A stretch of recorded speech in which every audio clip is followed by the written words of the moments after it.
ஜீவனுள்ள தேவனுடைய குமாரரும் நம்முடைய அருமை நேசருமா இருக்கின்ற நம்முடைய ஆண்டவராய் இயேசு கிறிஸ்து நம்பி நாமத்தினாலே தேவனுடைய சமூகத்திலே கூட்டி சேர்க்கப்பட்டுள்ள அன்புக்குரிய சகோதர சகோதரிகளே, உங்கள் யாவருக்கும் முதலாவது கிறிஸ்து இயேசுக்குள்ளான அன்பின் வாழ்த்துக்களை முதலாவது தெரிவித்துக் கொள்கிறேன்.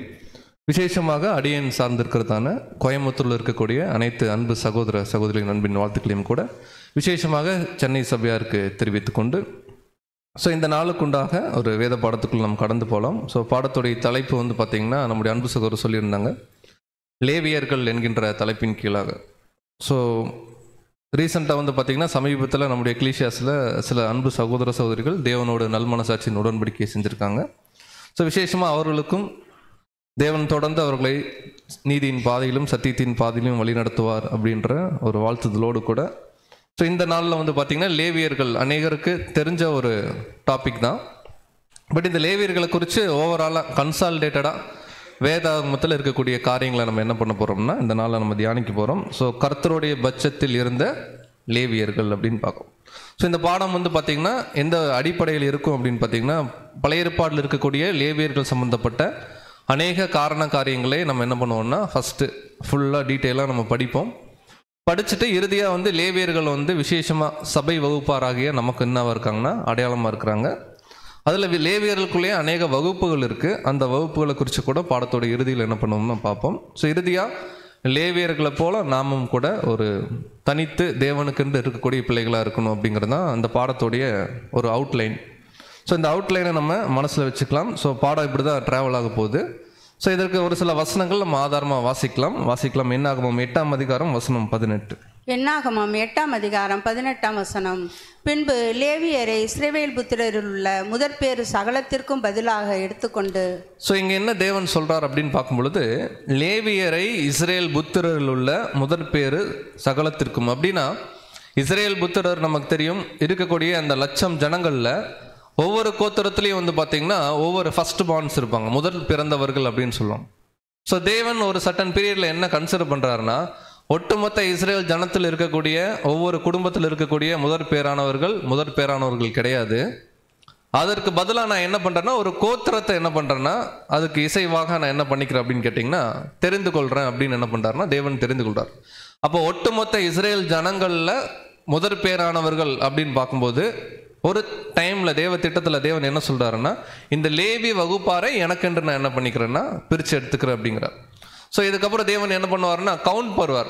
ஒவ்வொரு கோத்திரத்துலேயும் முதற் பேரானவர்கள் எத்தனை பேர் இருக்காங்க, லேவியர்களுடைய தொகை என்ன அப்படின்னு என்ன பண்ணுவார்னா ஒரு கவுண்ட் பண்ணும்போது கவுண்ட் மேட்ச் ஆகாது. லேவியர்களுடைய தொகை பார்த்திங்கன்னா கொஞ்சம் கம்மியாக இருக்கும். அதுக்கு தேவன் என்ன ஈடு கொடுப்பாருன்னா, நம்ம நியாயப்பிரமாணத்தில் அநேக சட்டத்திட்டங்கள் இருக்குது.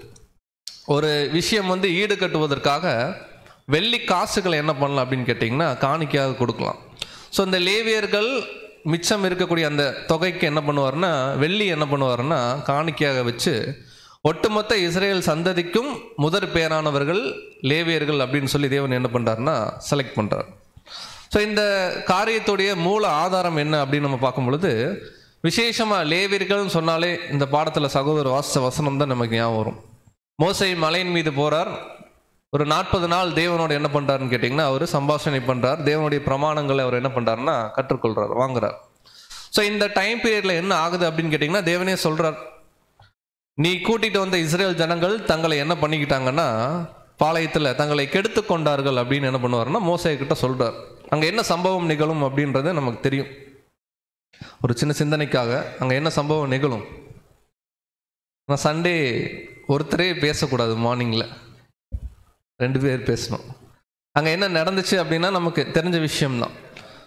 அவர்கள் ஆரோனை ரொம்ப போட்டு டார்ச்சர் பண்ணி ஒரு பொன் கன்றுக்குட்டி தங்களுடைய கைகளில் இருக்கக்கூடிய அந்த கோல்டெல்லாம் கொடுத்து ஒரு பொன் கன்றுக்குட்டி என்ன பண்ணுறாங்கன்னா வார்ப்பிக்க செய்கிறாங்க. இதை தேவன் என்ன சொல்லுவார்னா, மலையின் மீது அந்த ஜனங்கள் பாளையத்தில் தங்களை என்ன பண்ணிக்கிட்டாங்க கெடுத்து கொண்டார்கள், நீ போ அப்படின்னு சொல்லி மோசையை அனுப்பும்போது, அப்போ மோசே சொல்லக்கூடிய ஒரு ஆக்ரோஷமான அல்லது ஒரு பக்தி வைராக்கியமான ஒரு வார்த்தை தான், யாருமே கர்த்தருடைய பட்சத்தில் இல்லையா, எல்லாருமே இந்த விக்கிரக ஆராதனைக்குள்ள போயிட்டீங்களா, கர்த்தருடைய பட்சத்தில் இருக்கிறவர்கள் யார் அப்படின்னு என்ன பண்றாருன்னா கேட்கிறார். அதான் இந்த பாடத்துடைய தலைப்பா வைக்கிறோம், த லெவிட்ஸ் ஆன் த லார்ட் சைடு, லேவியர்கள் கர்த்தருடைய பட்சத்தில்.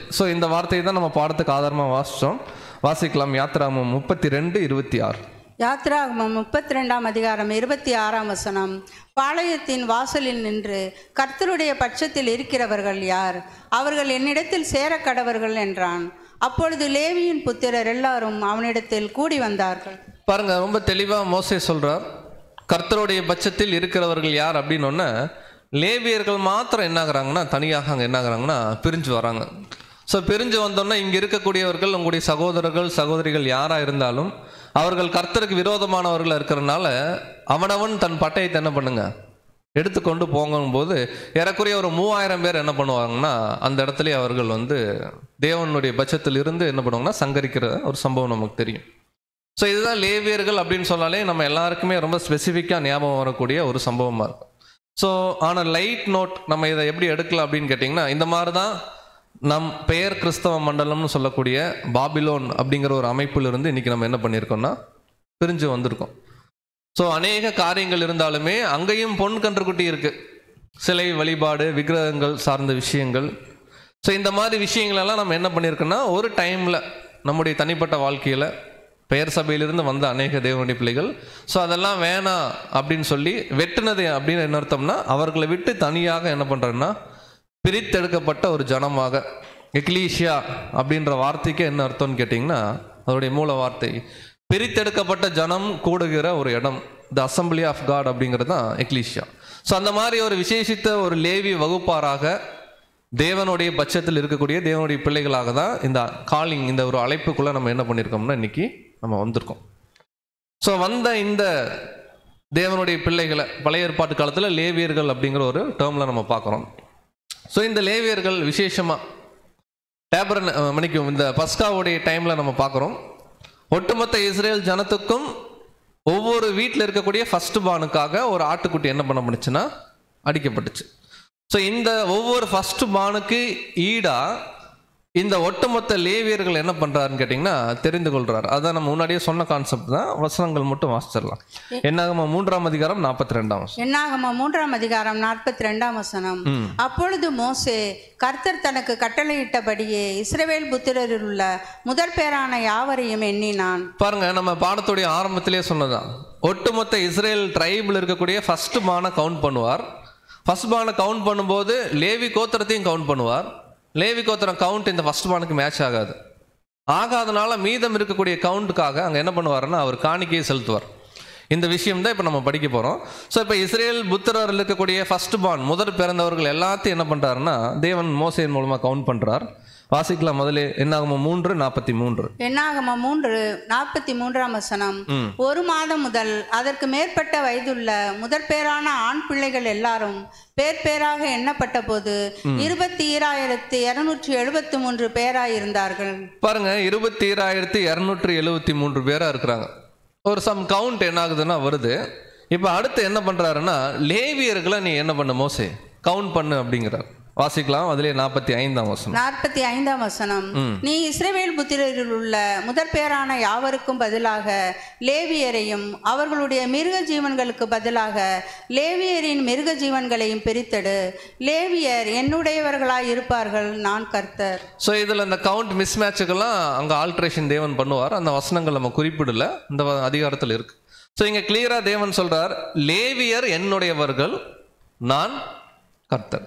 அப்போ ஒட்டுமொத்த இஸ்ரேல் ஜனமும் தேவனுடைய சந்ததி அப்படின்னு சொன்னா கூட அதுல ஒரு விசேஷித்த வகுப்பார தேவன் என்ன பண்றாருன்னா தனக்காக தெரிந்து கொள்ற ஒரு காரண காரியத்தை நம்ம பார்க்கணும். இப்போ அதே போலதான் ஒட்டுமொத்த உலகமும் சரி கிறிஸ்தவ மண்டலமும் சரி எல்லாமே தேவனுடைய சிருஷ்டிகள் தான். பட் அதுல இருந்து விசேஷமான ஒரு லேவி வகுப்பாராக தேவன் என்ன பண்றாருன்னா நம்மளை விசேஷமா பிரித்து எடுத்திருக்கார். இப்ப கேள்வி, லேவியர்களை விசேஷமாக பிரிச்செடுத்ததுடைய நோக்கம் என்னவா இருக்கும்? அவங்க கிட்ட இருக்கக்கூடிய பெஸ்ட் குவாலிட்டிக்காக தேவன் பிரிச்செடுத்தாரா?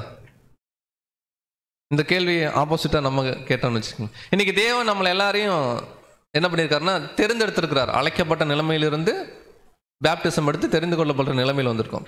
ஸோ இந்த மாதிரி ஒரு அழைப்பை நம்ம பெற்றுக்கொண்டதுக்கு என்ன காரணம்? எதனால பிரதர் தேவன் என்ன தெரிந்து கொண்டார் அப்படின்னு கேட்டால் நம்ம என்ன சொல்லலாம்? 2 ஆப்ஷன். நம்ம ரொம்ப நல்லவங்களா இருந்தோம் இதுக்கு முன்னாடி, அதனால தேவன் என்ன பண்ணாரு, நமக்கு குணமெல்லாம் பிடிச்சி போய் இந்த மாதிரி நபரை தான் நான் என்ன பண்ணிட்டு இருந்தேன், தேடிட்டு இருந்தேன் அப்படின்னு எடுத்துக்கொண்டாரா?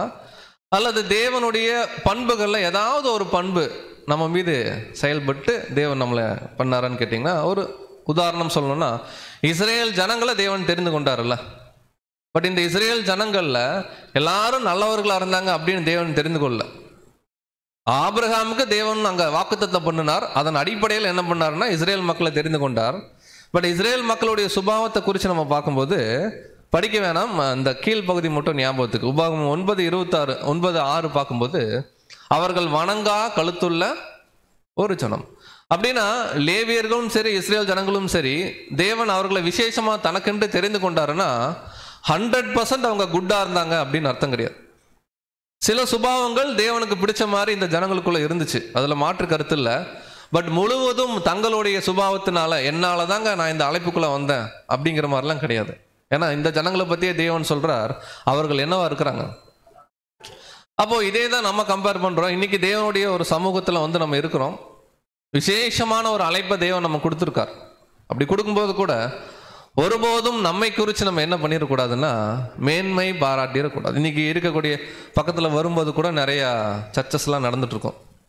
உடனே நம்ம மைண்ட் என்ன பண்ணக்கூடாதுன்னா அவர்களாம் ரொம்ப தப்பானவங்க, நம்ம ரொம்ப பர்ஃபெக்டாக இருக்கிறோம் அப்படின்னா, ஒரு தேவனுடைய கிரேஸ் அவருடைய கிருபையில் நமக்கு இப்படி ஒரு அரேஞ்ச்மெண்ட் தேவன் பண்ணியிருக்காரே தவிர, ஓகே அவர்கள் அறியாமையில் இருக்கிறாங்க அப்படிங்கிற பாயிண்ட் தான் இருக்கணுமே தவிர, நம்மளுடைய நல்ல சுபாவத்துக்கு தான் காரணம், அதுதான் நம்மெல்லாம் இந்த மாதிரி பிளஸ்ஸிங்காக இருக்கும் நம்ம எடுத்துக்கூடாது.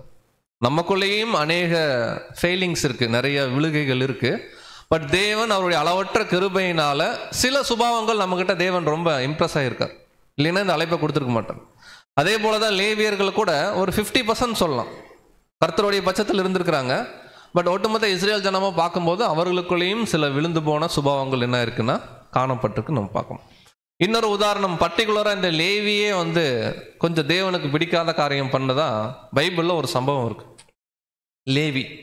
லேவி கோத்திரத்துடைய அப்பா என்ன பண்ணார் அப்படின்னு கேட்டிங்கன்னா, நம்ம ஆதியாகமம் 34ஆம் அதிகாரத்தில் தீனால் அந்த சீகேமுடைய சம்பவத்தை குறித்து நம்ம கேள்விப்பட்டிருப்போம். ஸோ அங்கே ரொம்ப லைட்டாக நம்ம சொல்லணும் அப்படின்னு கேட்டிங்கன்னா, அங்கே ஒரு பெரிய பிரச்சனை அவங்களுடைய சகோதரிக்கு வரும். இந்த சகோதரிக்கு தீனாலுக்கு நடந்த பிரச்சனையை இவங்க என்ன பண்ணுவாங்கன்னா சரி கட்டுறன்னு சொல்லிட்டு அந்த தேசத்தில் இருக்கிற எல்லாரையும் விருத்த சேதனம் பண்ண வைப்பாங்க. ஸோ விருத்த சேதனம் பண்ண வச்ச பிறகு அவர்கள் கொஞ்ச நாள் உடல் நோவாக இருக்கிற டைமில் போய் லேவியும் சிமியோனும் பட்டயத்தை எடுத்துகிட்டு போய் என்ன பண்ணுவாங்கன்னா எல்லா மனுஷரையும் வெட்டிடுவாங்க. ஒரு மனுஷன் பலவீனமாக இருக்கும்போது போய் அவனை தாக்குறது அப்படிங்கிறது தேவன் ஒருபோதும் என்ன பண்ண மாட்டார்னா விரும்ப மாட்டார். இது யாக்கோபு சொல்லுவார், இந்த 2 பசங்க எனக்கு எப்படி இருந்தாங்கன்னா நாற்றமாக இருந்தார்கள் அப்படின்னு என்ன பண்ணுவார்னா சொல்லுவார். ஸோ வாசிக்கலாம் ஆதியாகமம் 34ஆம் அதிகாரம் வசனம் 25 முதல். ஆதியாகமம் 34ஆம் அதிகாரம் 25ஆம் வசனம். 3ஆம் நாளில் அவர்களுக்கு நோவெடுத்து கொண்ட போது யாக்கோபின் குமாரரும் தீனாளின் சகோதரருமான சிமியோன் லேவி என்னும் இவ்விரண்டு பேரும் தன் தன் பட்டயத்தை எடுத்துக்கொண்டு துணிகரமாய் பட்டணத்தின் மேல் பாய்ந்து ஆண் மக்கள் யாவரையும் கொன்று போட்டார்கள். அதாவது ஒரு பழி வாங்கக்கூடிய ஒரு கேரக்டர். தன்னுடைய சகோதரிக்கு ஒரு மோசமான சம்பவம் அந்த தேசத்தில் நடந்துடும். ஸோ அந்த தேசத்தார் யாவரையும் கன்வெர்ட் பண்ணுறன்ற பேரில் என்ன பண்ணுவாங்கன்னா விருத்த சேதனம் பண்ண சொல்லுவாங்க. ஸோ அவங்க விருத்த சேதனம் பண்ணியிருக்கும் போது அவங்களுடைய உடல் பலவீனப்பட்டிருக்கக்கூடிய தருணத்தில் இவங்க போய் என்னமோ பெரிய வீரர்கள் மாதிரி என்ன பண்ணுவாங்கன்னா அங்கே இருக்கிற மனுஷங்கள்லாம் வெட்டிடுவாங்க. பட் இது யாக்கோபுடைய காதுக்கு, அவங்க அப்பாவுடைய காதுக்கு வரும்போது அவர் ரொம்ப கஷ்டப்படுவார், ஏன் இந்த பசங்க இப்படி பண்ணாங்க அப்படின்னு. வாசிக்கலாம், அதிலே 30ஆம் வசனம் வாசிக்கலாம். 30ஆம் வசனம். அப்பொழுது யாக்கோபு சிமியோனையும் லேவியையும் பார்த்து, இந்த தேசத்தில் குடியிருக்கிற கானானியரிடத்திலும் பெர்ஷியரிடத்திலும் என் வாசனையை நீங்கள் கெடுத்ததினாலே என்னை கலங்க பண்ணினீர்கள். நான் கொஞ்ச ஜனமுள்ளவன், அவர்கள் எனக்கு விரோதமாய் கூட்டம் கூடி நானும் என் குடும்பமும் அழியும்படி என்னை வெட்டி போடுவார்களே என்றான். அதாவது இங்கே யாக்கோபுக்கு ஒரு ஃபியர் ஃபேக்டர் இருக்குது, ஒரு சின்ன பயம் கூட இருக்குது. பட் அவர் சொல்லக்கூடிய வார்த்தையை கவனிச்சிங்கன்னா, என் வாசனையை நீங்கள் கெடுத்ததினாலே என்ன பண்ணிட்டீங்க. ஆக்சுவலாக அவங்க அப்பாக்கே அவங்களுடைய செயல்பாடு என்ன பண்ணலன்னா பிடிக்கல. ஸோ இந்த மாதிரி பர்டிகுலராக லேவி அப்படிங்கிற இந்த ட்ரைபுடைய ஆர்ஜின், அந்த லேவி அப்படிங்கக்கூடிய அந்த சகோதரன் கூட பலவீனத்தில் சில தவறுகள் என்ன பண்ணியிருக்காங்க. ஸோ இதை நம்ம எப்படி ஒப்பிட்டு பார்க்குறோன்னா, அன்புக்குரிய சகோதர சகோதரர்களே, பழைய ஏற்பாட்டில் தவறு பண்ணுற மனிதர்கள் எல்லாம் கண்டுபிடிச்சி நம்ம பார்க்க போகிறதில்ல, அது பண்ணியிருக்காங்கன்னு சொல்கிறோம். பட் இதனுடைய பொருள் என்னென்னா, இன்றைக்கி நம்ம நிலைமையை நம்ம என்ன பண்ணுறோன்னா அவங்களோட ஒப்பிடுறோம். ஸோ இன்றைக்கி விசேஷித்த வகுப்பாராக நம்ம இருந்தால் கூட நமக்குள்ளேயும் பலவீனங்கள் இருக்கு. பட் சில நல்ல பண்புகளை தேவன் பார்த்து தான் என்ன பண்றாரு அப்படின்னு கேட்டிங்கன்னா, இந்த சத்தியத்திற்குள்ளாக தேவன் என்ன பண்றாருன்னா அனுப்பிச்சிருக்காரு. ஸோ பின்னாடி யாக்கோபு வந்து பிளஸ்ஸிங்ஸ் கொடுப்பார். ஒவ்வொரு பசங்களையும் வர சொல்லி என்ன பண்ணுவாருன்னா ஆசீர்வாதம் கொடுப்பார்.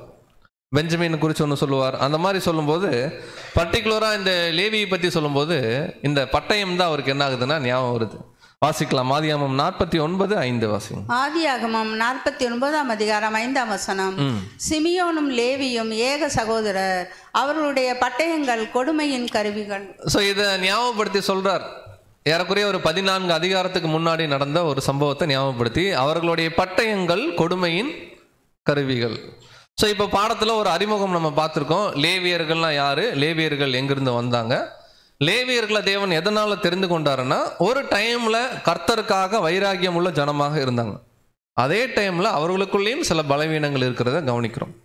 இதை எப்படி ஒப்பிட்டு பார்க்குறோம்னா, இன்னைக்கு நாம் கூட விசேஷித்த லேவியர்களாக இருந்தாலும் கூட சில பலவீனமான விஷயங்கள் நம்ம பழைய மனுஷனுடைய சுபாவங்கள் இருக்கும்.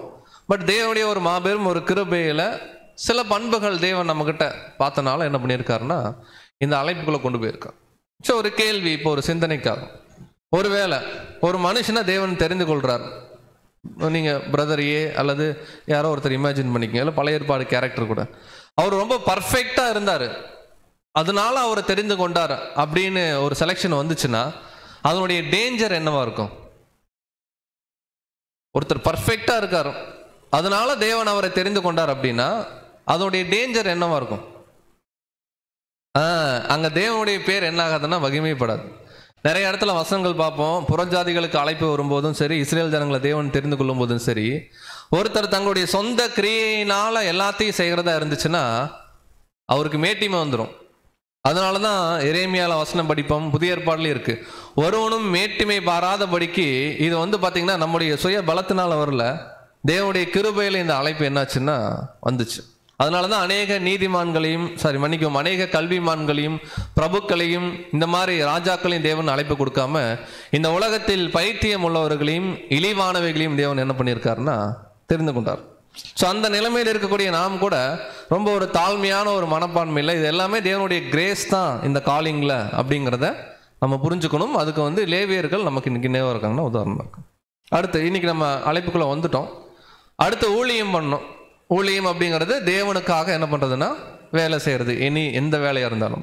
ஸோ இதே போல தான் இந்த லேவியர்களும் வந்து பார்த்தீங்கன்னா அநேக ஊழியங்கள் ஆசரிப்பு கூடாரத்தில் மற்றும் இஸ்ரேல் ஜனங்களை சார்ந்த விஷயங்கள் என்ன பண்ணாங்கன்னா அவர்கள் செஞ்சாங்க. லேவியர்கள் ஊழியம் பார்க்கும்போது ஆசரிப்பு கூடாரத்தில் மட்டும் இல்லை, ஆசரிப்பு கூடாரத்துக்கு வெளியேவும் அவர்கள் சில விஷயங்கள், சில நியாய தீர்ப்பு கொடுக்குற லெவலில் கூட இவர்கள் என்ன பண்ணியிருந்தாங்கன்னா வச்சுருந்தாங்க. ஸோ ஃபர்ஸ்ட் நம்ம என்ன பார்க்குறோம், இந்த லேவியர்கள் இந்த ஊழியத்துக்கு வரணும்னா என்ன ஏஜ் லிமிட்? 25, 30 to 50 வரைக்கும். ஓகே, ரெண்டு பதிலுமே கரெக்டு தான். 25 கரெக்டு தான், 30 கரெக்டு தான். பட் 30 to 50 வயது வரைக்கும்ன்றது ரொம்ப ஆத்தன்டிகேட்டவா தேவன் என்ன பண்றாருன்னா சொல்றார். 25 என்னன்றதை நம்ம பாடத்துல பார்க்கலாம். என்னாகமம் 4ஆம் அதிகாரம் வசனம் 46. என்னாகமம் 4ஆம் அதிகாரம் 46ஆம் வசனம். லேவியருடைய பிதாக்களின் வீட்டு வம்சங்களில் 30 வயது முதல் 50 வரைக்கும் உள்ளவர்கள் ஆசரிப்பு கூடாரத்திலே செய்யும் பணிவிடை வேலைக்கும் சுமையின் வேலைக்கும் உட்படத்தக்கவர்களும். பாருங்க, லேவியருடைய பிதாக்களின் வீட்டு வம்சங்கள்ல இப்ப யாரு லேவியர்கள்? பொருள்ல நம்ம வீட்டு வம்சங்களில் வயசு என்னன்னு மனசுல என்ன பண்ணிக்கங்க, யோசிச்சுங்க. 30 வயது முதல் 50 வயது வரைக்கும் என்ன பண்ணும்? இப்போ சத்தமே வராது. 30 வயது முதல் 50 வயது வரைக்கும் உள்ளவர்கள் என்ன பண்ணலாம்? ஆசரிப்பு கூடாரத்தில் சுமை சுமக்கும் வேலைகள் மற்றும் ரொம்ப கடினமான ஒர்க்கு, ஏன்னா சரீர பலமும் தேவை, அந்த வேலைகளை இவர்கள் என்ன பண்ணலாம், செய்யலாம். 50 வயசு தாண்டிருச்சு, ஒரு லேவி கோத்திரத்தில் ஒருத்தர் இருக்கார், அவர் என்ன பண்ணுவார்? மற்றவங்களுக்கு அட்வைஸ் பண்ணிட்டு அமைதியான. இப்போ அதே போல லேவியர்கள் நம்ம எடுத்துக்கிட்டோம்னா இப்போ நமக்கு ஏஜ் 50 தாண்டிருச்சா? ஒரு சிலருக்கு தாண்டி இருக்கலாம். அப்படின்னா அந்த லிட்ரல் கம்பேரிசன் நம்ம கொடுக்க போறது இல்லை, நல்லா புரிஞ்சுக்கலாம். லிட்ரல் கம்பேரிசன் கிடையாது. பட் இங்க கூட 50 வயதிற்கு மேற்பட்ட லேவி வகுப்பாரில் இருக்கக்கூடிய லேவியின் பிள்ளைகளுக்கு தேவன் என்ன சொன்னாருன்னா காவல் காக்கிற வேலைன்னு ஒன்று இருக்கு. இப்போ இந்த ஆசரிப்பு கூட இருக்குன்னு வச்சுக்கோங்களேன், ஆசரிப்பு கூடாரத்தில் கூடிய பனிமூட்டுகளை டிஸ்மேண்டில் பண்ணி தூக்கிட்டு போகணும். சில பனிமூட்டுகளை வண்டியில் வச்சுட்டு என்ன பண்ணணும், எடுத்துகிட்டு போகணும். இந்த வேலைகள் செய்கிறதுக்கு தான் 50 வயசுக்குள்ள 30 வயசுக்கு மேலே. பட் 50 வயசுக்கு மேலே இருக்கிறவங்க என்ன பண்ணலான்னா ஆசரிப்பு கூடாரத்தை சுற்றி காவல் காக்கிற வேலையை என்ன பண்ணலான்னு கேட்டிங்கன்னா செய்யலாம். வாசிக்கலாம். அதிலே என்னாகமம் 8ஆம் அதிகாரம் 25 அதுக்கப்புறம் 26. என்னாகமம் 8ஆம் அதிகாரம் 25, 26 வசனங்கள். 50 வயதுக்கு மேற்பட்டவர்கள் வேலை செய்யாமல் திருப்பணி சேனையை விட்டு 26ஆம் வசனம். ஆசரிப்பு கூடாரத்தின் காவலை காக்கிறதற்கு தங்கள் சகோதரரோட கூட ஊழியம் செய்வதே அன்றி வேறொரு சேவகமும் செய்ய வேண்டியதில்லை. இப்படி லேவியர் செய்ய வேண்டிய வேலைகளை குறித்து திட்டம் பண்ண கடவாய் என்றார். பாருங்க, ரொம்ப அருமையாக தேவன் கொடுக்கிறார். லேவியர்கள் 30 50 வரைக்கும் நல்லா வேலை செய்யலாம். 50 வயதுக்கு மேலே போகும்போது அவர்கள் என்ன செய்யணும் அப்படிங்கிறாருன்னா தங்கள் சகோதரரோடே ஊழியம் செய்வது என்று அந்த டேபர்நாக்கல்ல காவல் காப்பாங்க இல்லைங்களா, டென்ட் போட்டு அந்த வேலை செய்யலாம். வேற எந்த வேலையிலையும் அவங்க என்ன ஆக வேணாம், இன்வால்வ் ஆக வேணாம். இது டைப். இப்போ அப்படியே பொருள் எடுத்துக்கிட்டோம் அப்படின்னு கேட்டிங்கன்னு வச்சுக்கோங்களேன். விசேஷமா நிழல்லே 2 பாயிண்ட் இங்கே சொல்றார். நிழல்லே ஃபர்ஸ்ட் பார்க்கலாம். இந்த லேவியர்கள் இந்த பனிமூட்டுகளை சுமக்கிற வேலையும் அவங்க செய்வாங்க. அதுக்கப்புறம் அவர் சொல்லக்கூடிய வேலைன்னா காவல் காக்கிற வேலை. ஸோ இந்த வசனத்திலிருந்து நம்ம 2 பாயிண்ட் நம்ம எடுக்கிறோம். ஃபர்ஸ்ட் பாயிண்ட் என்ன எடுக்கிறோன்னா the high standard of efficiency. அவர்கள் செய்யக்கூடிய வேலையில் ஒரு தரம் என்ன பண்ணணும், எஃபிஷியன்சி கால்குலேஷன் ஆஃபீஸ்லலாம் நம்ம கேள்விப்படுவோம். ஒரு எம்ப்ளாயி இருக்காருன்னா அவர் 8 ஹவர்ஸ் எப்படி வேலை செய்கிறாரு, அதோட எஃபிஷியன்சி என்னன்னு கேட்பாங்க ஹெச்ஆரில் ஜஸ்டிஃபிகேஷனுக்கு. அந்த மாதிரி இந்த லேவியர்களுடைய வேலையில் ஒரு ஹையர் எஃபிஷியன்சி என்ன இருக்குன்னு கேட்டிங்கன்னா இருந்திருக்கு. அதனால தான் தேவன் சொல்கிறார், அடுத்து சொல்கிறாரு time limit to active service. என்னதான் அவர்கள் நல்லா வேலை செஞ்சாலும் அவர்கள் ஊழியம் பண்ணுறக்குன்னு ஒரு டைம் லிமிட்டை தேவன் என்ன பண்ணாருன்னா செட் பண்ணார். கரெக்டுங்களா? இப்போ அதே தான் இங்கே நம்ம எடுத்துக்கலாம். நம்ம எல்லாருமே விசேஷித்த லேவியர்கள். இங்கே கூட நம்ம தேவனுக்காக பல வேலைகள் செய்யலாம். என்னென்ன வேலைகளை நம்ம செய்யலாம் நீங்கள் சொல்லுங்க. எடுத்தோன்னே எது ஆகாதோ அதுதான் பிரதர் சொல்ல சப்ஜெக்ட் பேசுறது இல்லைங்களா? வசனம் ரொம்ப கிளியராக இருக்குது. இருக்கிறதுலே ஆக்கினி எங்கே தான் அப்படின்னு கேட்டிங்கன்னா இந்த இடம் இல்லைங்களா? உங்களில் ஒருவனும் ஆக்கினிக்குள்ளே போகாதபடிக்கு என்ன பண்ணுவோம், போதகர். அப்படின்னா போதகர் ஊழியம்ன்றது ரொம்ப விசேஷ ஊழியம், ரொம்ப பிளஸ்ஸிங்ஸ் தான். பிளஸ்ஸிங்ஸ் எப்போ அப்படின்னு கேட்டிங்கன்னா போதகம் மட்டுமே ஊழியமாக இருக்கக்கூடாது, அதனுடைய சுபாவங்களும் என்ன ஆகணும்னா போதிக்கிறவங்ககிட்ட காணப்படும். போதக ஊழியம் இப்போ சகோதரர்கள் இங்கே சில ஊழியங்கள் பண்ணுறாங்க, கரெக்டாக இல்லைங்களா?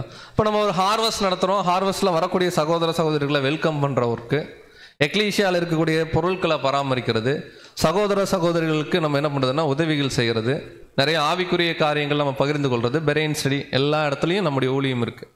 பட் நம்ம ஒவ்வொருத்தருக்கும் பவுல் வசனம் எழுதுகிறார் எபேசியரில், ஒவ்வொரு அவயமும் தன் அளவுக்கு தக்கதாய் கிரியை செய்கிறபடியே. நம்ம கிறிஸ்துவுடைய சரீரத்தில் ஒரு சரீரமாக இருக்கிறோம், ஒரு அவயமாக இருக்கிறோன்னா நம்ம ஒருவேளை கண்ணாக இருக்கலாம், வாயாக இருக்கலாம், காலாக இருக்கலாம் இல்லைங்களா, விரலாக இருக்கலாம், எப்படி வேணா இருக்கலாம். நம்ம எந்த அவயம் நம்ம தெரிந்து கொண்டு இந்த அவயம் கிறிஸ்துவுடைய சபையில் என்ன வேலை செய்யும் அதை தேவன் நம்ம கொடுத்துருப்பார். இப்போ நம்ம எல்லா ஊழியத்தையும் எடுத்துக்கிறோம், பாடல் பாடுறதுலேருந்து எல்லா ஊழியத்தையும் நம்ம எடுத்துக்கிறோம். நம்ம எல்லாருமே ஊழியம் செய்கிறோம் கடவுளுக்காக. பட் இந்த ஊழியத்தில் ஒரு ஹையர் எஃபிஷியன்சி காணப்படணும். அன்புக்குரிய சகோதர சகோதரிக்கு ஹையர் எஃபிஷியன்சின்னு எப்படி சொல்லலாம், தமிழில் சொல்லணும் அப்படின்னா ஒரு தரம் என்ன பண்ணணும். நம்ம எந்த வேலை வேணால் தேவனுக்காக செய்யலாம். அந்த வேலை செய்யும்போது நம்முடைய மனசு எப்படி இருக்கு, நம்ம எதுக்காக அந்த வேலையை செய்கிறோம், அந்த வேலையை தேவன் நமக்கு கிருபையாக கொடுத்துருக்காரு, அந்த வேலையுடைய பிளஸ்ஸிங்ஸ் என்ன அப்படிங்கிறத உணர்ந்து பொறுப்பாக தேவன் எந்த ஊழியம் எக்லீஷியாஸில் நம்ம கொடுத்தாலும், அது ஒவ்வொரு எக்லீஷியாவில் நம்ம ஊழியங்கள் டிஃப்ரென்ஸாக இருக்கும். பட் எந்த ஊழியம் தேவன் கொடுத்தாலும் அந்த ஊழியத்தை ஒரு ஸ்டாண்டர்டாக நம்ம என்ன பண்ணணும், செய்யணும். அந்த ஸ்டாண்டர்டுங்கிற வார்த்தை எல்லாரும் நம்ம பயன்படுத்துகிற வார்த்தை தான். ஸ்டாண்டர்டுனாவே தெரியும், ஸ்டாண்டர்ட்னாலே நம்ம தமிழ்லேயே சொல்லுவோம், ஒரு ஸ்டாண்டர்ட் வேணும் இல்லை பிரதர் அப்படின்னு சொல்லுவோம், அப்படின்னா புரிஞ்சுக்கலாம். அடுத்தது, இந்த ஊழியம் செய்கிற கூட நம்ம எல்லாருக்குமே ஒரு டைம் லிமிட் தான், ஏஜ் கிடையாது, 30லேருந்து 50 வரைக்கும். பட் நம்ம என்னைக்கு ஞானஸ்தானம் எடுக்கிறோமோ அன்னியிலிருந்து நம்முடைய ஜீவன் இந்த மாம்சத்திலிருந்து பிரியற வரைக்கும் இருக்கிற டைம் லிமிட். அது 20 வருஷமாக இருக்கலாம், 25 வருஷமாக இருக்கலாம், 30 வருஷமாக இருக்கலாம், 10 வருஷமாக இருக்கலாம், 6 மாதமாக இருக்கலாம். ஸ்தேவானுக்கெல்லாம் 6 மாதம் தான் இருந்துச்சு. அதுக்குள்ளே மறிச்சிட்டாரு இல்லைங்களா? அப்போ நமக்கு ஒரு டைம் பீரியட் இருக்குது, அதில் விசேஷமாக தீர்க்க தரிசனமாக பார்க்குறோம் அப்படின்னா இன்னும் கொஞ்ச நாளில் ஒருவரும் கிரியை செய்யக்கூடாத ஒரு ராக்காலம் என்ன ஆகுதுன்னா வரும். அதுக்குள்ளே நம்ம என்னெல்லாம் கடவுளுக்கு வேலை செய்யணும், கடவுளுக்கு உண்மையாக கீழ்ப்படியணுமோ அதெல்லாம் இப்போவே பண்ணிடணும். ஏன்னா இயேசு கிறிஸ்து கூட அவர் கிரியை செய்ய முடியாத, கூடாத இல்லை, அவர் நினச்சா கிரியை செஞ்சுருக்கலாம், பட் அவர் கிரியை செய்ய முடியாத ஒரு ராக்காலம் கெத்செமனேல இருந்துச்சு. எப்படின்னு கேட்டிங்கன்னா, தேவனுடைய எல்லா வசனத்துக்கும் உட்பட்டு பேசாமையே இருந்தார் சில இடத்துலலாம். ஆனால் அதுக்கு முன்னாடி வரைக்கும் எல்லா ஒர்க்கும் பக்காவாக பண்ணார். இங்கேயும் ஊழியம் தான் பண்ணுறார் கெத்செமனே தொடர்ந்து. பட் அங்கே என்ன ஆகுதுன்னா சில ரெஸ்ட்ரிக்ஷன் தேவன் கொடுத்துருந்தார், அதுக்கு ஒபே பண்ணார். அப்போ நாளைக்கு மகா உபத்திரவம் அப்படிங்கிற ஒரு காலம் வருது அப்படின்னா அந்த உபத்திரவத்தில் ஒருவரும் கிரியை செய்ய முடியாத ஒரு ராக்காலம் வரும். பெரிய சூழ்நிலை இந்த பூமியை தாக்க போகுது. அந்த ராக்காலத்துக்கு முன்பாகவே நீதிமான்கள் எடுத்துக்கொள்ளப்படுவாங்க. அப்போ நீதிமான்கள் எடுத்துக்கொள்ளப்படுவாங்கன்னா மறித்து தான் எடுத்துக்கொள்ளப்பட போகிறாங்க. அப்படி மறித்து எடுத்துக்கொள்ளப்படுறாங்கன்னா அவங்க நீதிமானுக்கு உண்டான வாழ்க்கையை என்ன பண்ணணும்? பரிசுத்தவான்களுக்கு உண்டான வாழ்க்கையை வாழணும். படிக்கலாம். யோவான் 9:4. யோவான் 9:4. பகற்காலம் இருக்கும் மட்டும் நான் என்னை அனுப்பினவருடைய கிரியைகளை செய்ய வேண்டும், ஒருவனும் கிரியை செய்யக்கூடாத ராக்காலம் வருகிறது. பாருங்க, ஒருவரும் கிரியை செய்யக்கூடாத ராக்காலம் வருது அப்படின்னு பார்க்கும்போது இது ஒவ்வொரு டைம் ஃபேஸ்லயும் ஒரு பாயிண்ட் இருக்கும். அப்படின்னா நமக்கு எப்போ தேவன் வாய்ப்பு கொடுக்குறாரோ இமிடியேட்டாக அப்போவே என்ன பண்ணணும்னா வேலை செய்யும். ஒருவேளை இன்னைக்கு வாய்ப்பு இருக்கா, கடவுளுக்கு உண்மையாக சில ஊழியங்களை என்ன பண்ணலாம், நம்ம செய்யலாம். ஸோ ஊழியம்னு சொல்லும்போது நமக்கு பிரதானமாக இந்த பாடம் பேசுறது அது மட்டும்தான் தோணும். அது இல்லை, நம்ம புரிஞ்சுக்கலாம். அதுவும் ஒரு ஊழியத்தில் ஒரு பாயிண்ட் தான், அதுவே தவிர அநேக ஊழியங்கள் இருக்கு. எல்லா ஊழியங்களுமே ஈக்குவலான கனப்படுத்தக்கூடிய ஊழியம் தான் அப்படிங்கிறத நம்ம புரிஞ்சுக்கிறோம். ஸோ இதுதான் அந்த நிலையிலேருந்து நம்ம எடுக்கிறோம். ஹையர் எஃபிஷியன்சி இருக்கணும். எவ்வளோ டைம்னு தெரியாது. எக்லீசியா முடிஞ்சு வீட்டுக்கு போயிடுவோமா? கரெக்டாக சொல்ல முடியுமா? ஞாயிற்றுக்கிழமை காலையில் கூப்பிட்டு இப்படி சொல்கிறீங்க. எக்லீசியா முடிஞ்சு பத்திரமா வீட்டுக்கு போயிடுவோமானா ஆமான்னு சொல்ல முடியாது, இல்லைன்னு சொல்ல முடியாது, தெரியாது. அப்படின்னா நமக்கு எவ்வளோ லைஃப் ஸ்பேனுங்கிறது தேவன் டிசைட் பண்ணுறாருன்னு நமக்கு தெரியாது. அந்த லைஃப் ஸ்பேனுக்குள்ளே நம்ம ஞானஸ்தானத்தில் என்ன கமிட் பண்ணணுமோ அதை என்ன பண்ணணும்னு கேட்டிங்கன்னா முடிக்கணும். ஒரு ஹையர் ஸ்டாண்டர்ட் இருக்கணும். டைம்லி சர்வீஸ் என்ன பண்ணணும்னா நாளைக்குன்னு யார் சொல்லுவான்? ஒரு வேலை ஒன்று இருக்குது, நாளைக்குன்னு யார் சொல்லுவான்? சோம்பேறி தான் சொல்லுவாங்க. நீதிமொழிகள் ஒரு வசனம் இருக்கு இல்லையா, இன்னும் கொஞ்சம் உறங்கட்டும், இன்னும் கொஞ்சம் தூங்கட்டும். அப்படின்னா யார் அந்த ஓட்டத்துடைய நோக்கத்தை தெளிவாக புரிஞ்சுக்கிறோமோ நம்ம, அவர்கள் இந்த ஹையர் ஸ்டாண்டர்டையும் காமிப்பாங்க. டைம்லி இந்த ஆக்டிவாக இருக்கிற சர்வீஸ் என்ன பண்ணுவாங்கன்னா பண்ணுவாங்க. சரி, 30 வயசு தானே பிரதர், ஆனால் 25 கூட இருக்குன்னு நம்ம பார்த்தோமே அப்படின்னா அதுக்கும் வசனம் இருக்கு. என்னாகமம் 8:24. லேவியர்கள் 25 வயசு ஆகும்போதே பார்த்தீங்கன்னா ஊழியத்துக்கு என்ன பண்ணலாம்னா உள்ள வந்துடலாம். வாசிக்கலாம். என்னாகமம் 8:24. லேவியருக்குரிய கட்டளை என்னவென்றால் 25 வயது முதல் அதற்கு மேற்பட்ட வயதுள்ள யாவரும் ஆசரிப்பு கூடாரத்தின் பணிவிடையை செய்யும் சேனையிலே சேவிக்க வேண்டும். அப்போ ஒரு வசனம் 30 to 50 சொல்லுது, இன்னொரு வசனம் 25 சொல்லுது. இது எளிமையாக எப்படி புரிஞ்சுக்கலாம்னா 25லேருந்து 30 வரைக்கும் இருக்கிற அந்த ஏஜ் 5 years இருக்கு பாருங்க, அது ஒரு ட்ரைனிங் பீரியட் மாதிரி. கன்ஃபர்மேஷன் ஆகாததுக்கு முன்னாடி இருப்போம் இல்லையா, ப்ரொபேஷனரி மாதிரி. அந்த மாதிரி ட்ரைனிங் பீரியட் தான் பார்த்தீங்கன்னா 25லேருந்து 30 வரைக்கும் இருக்குது. அதனால தான் நம்முடைய கர்த்தராக இயேசு கிறிஸ்து ஞானஸ்தானம் எடுத்த ஏஜ் நீங்கள் பார்த்தீங்கன்னா தெளிவாக இருக்கும். ஏறக்குறைய 30 வயதுள்ளவர் ஆனார். நீங்கள் லைஃப் ஆஃப் கிரைஸ்ட் அந்த புஸ்தகம் வாசித்து பார்த்தா கூட அவருடைய மூத்த சகோதரர் அருமையாக கொடுத்துருப்பார். ஏன் இயேசு கிறிஸ்து 12 வயசுலேயே ஜீலாக இருந்தார்ல, 12 வயசுலேயே போய் தேவாலயத்தில் எல்லாருக்கிட்டையும் என்ன பண்ணாருன்னா நிறைய சம்பாஷணைகள் பண்ணி கொண்டார் தேவனுடைய திட்டங்களை குறித்து. ஏன் அப்படியே அவர் அர்ப்பணிச்சிருக்கலாம்ல? ஏன் 18 வருஷம் கழிச்சு 30 வயசுல அவர் ஞானஸ்தானம் எடுக்கணும்னா நம்முடைய மூத்த சகோதரர் அருமையான விளக்கம் கொடுக்கிறார். அதுதான் ஒரு ஆசாரியன் தன்னை ஊழியத்துக்காக டெடிகேட் பண்ற சரியான டைம். அதான் இங்கேயும் நம்ம பார்க்குறோம். 25லேருந்து 30ன்றது it is a training period அப்படின்னு நம்ம பார்க்குறோம். ஸோ இது ஒரு பார்ட். ஃபர்ஸ்ட் லேவியர்கள் குறித்து அறிமுகம் பார்த்தோம். அப்புறம் லேவியர்களுடைய ஊழியத்தில் இருக்கக்கூடிய சில தனித்தன்மைகளை பார்த்தோம், நம்மளோட ஒப்பிட்டு பார்த்துட்டோம். அடுத்து இந்த லேவியர்களுக்கு தேவன் கொடுத்த விஷயம் என்னன்னா, தேசத்துல ஒரு லேண்டு கூட லேவியர்களுக்கு சொந்தம் கிடையாது. இதுல நிறைய கான்ட்ரா பாயிண்ட் இருக்கு, பார்ப்போம்.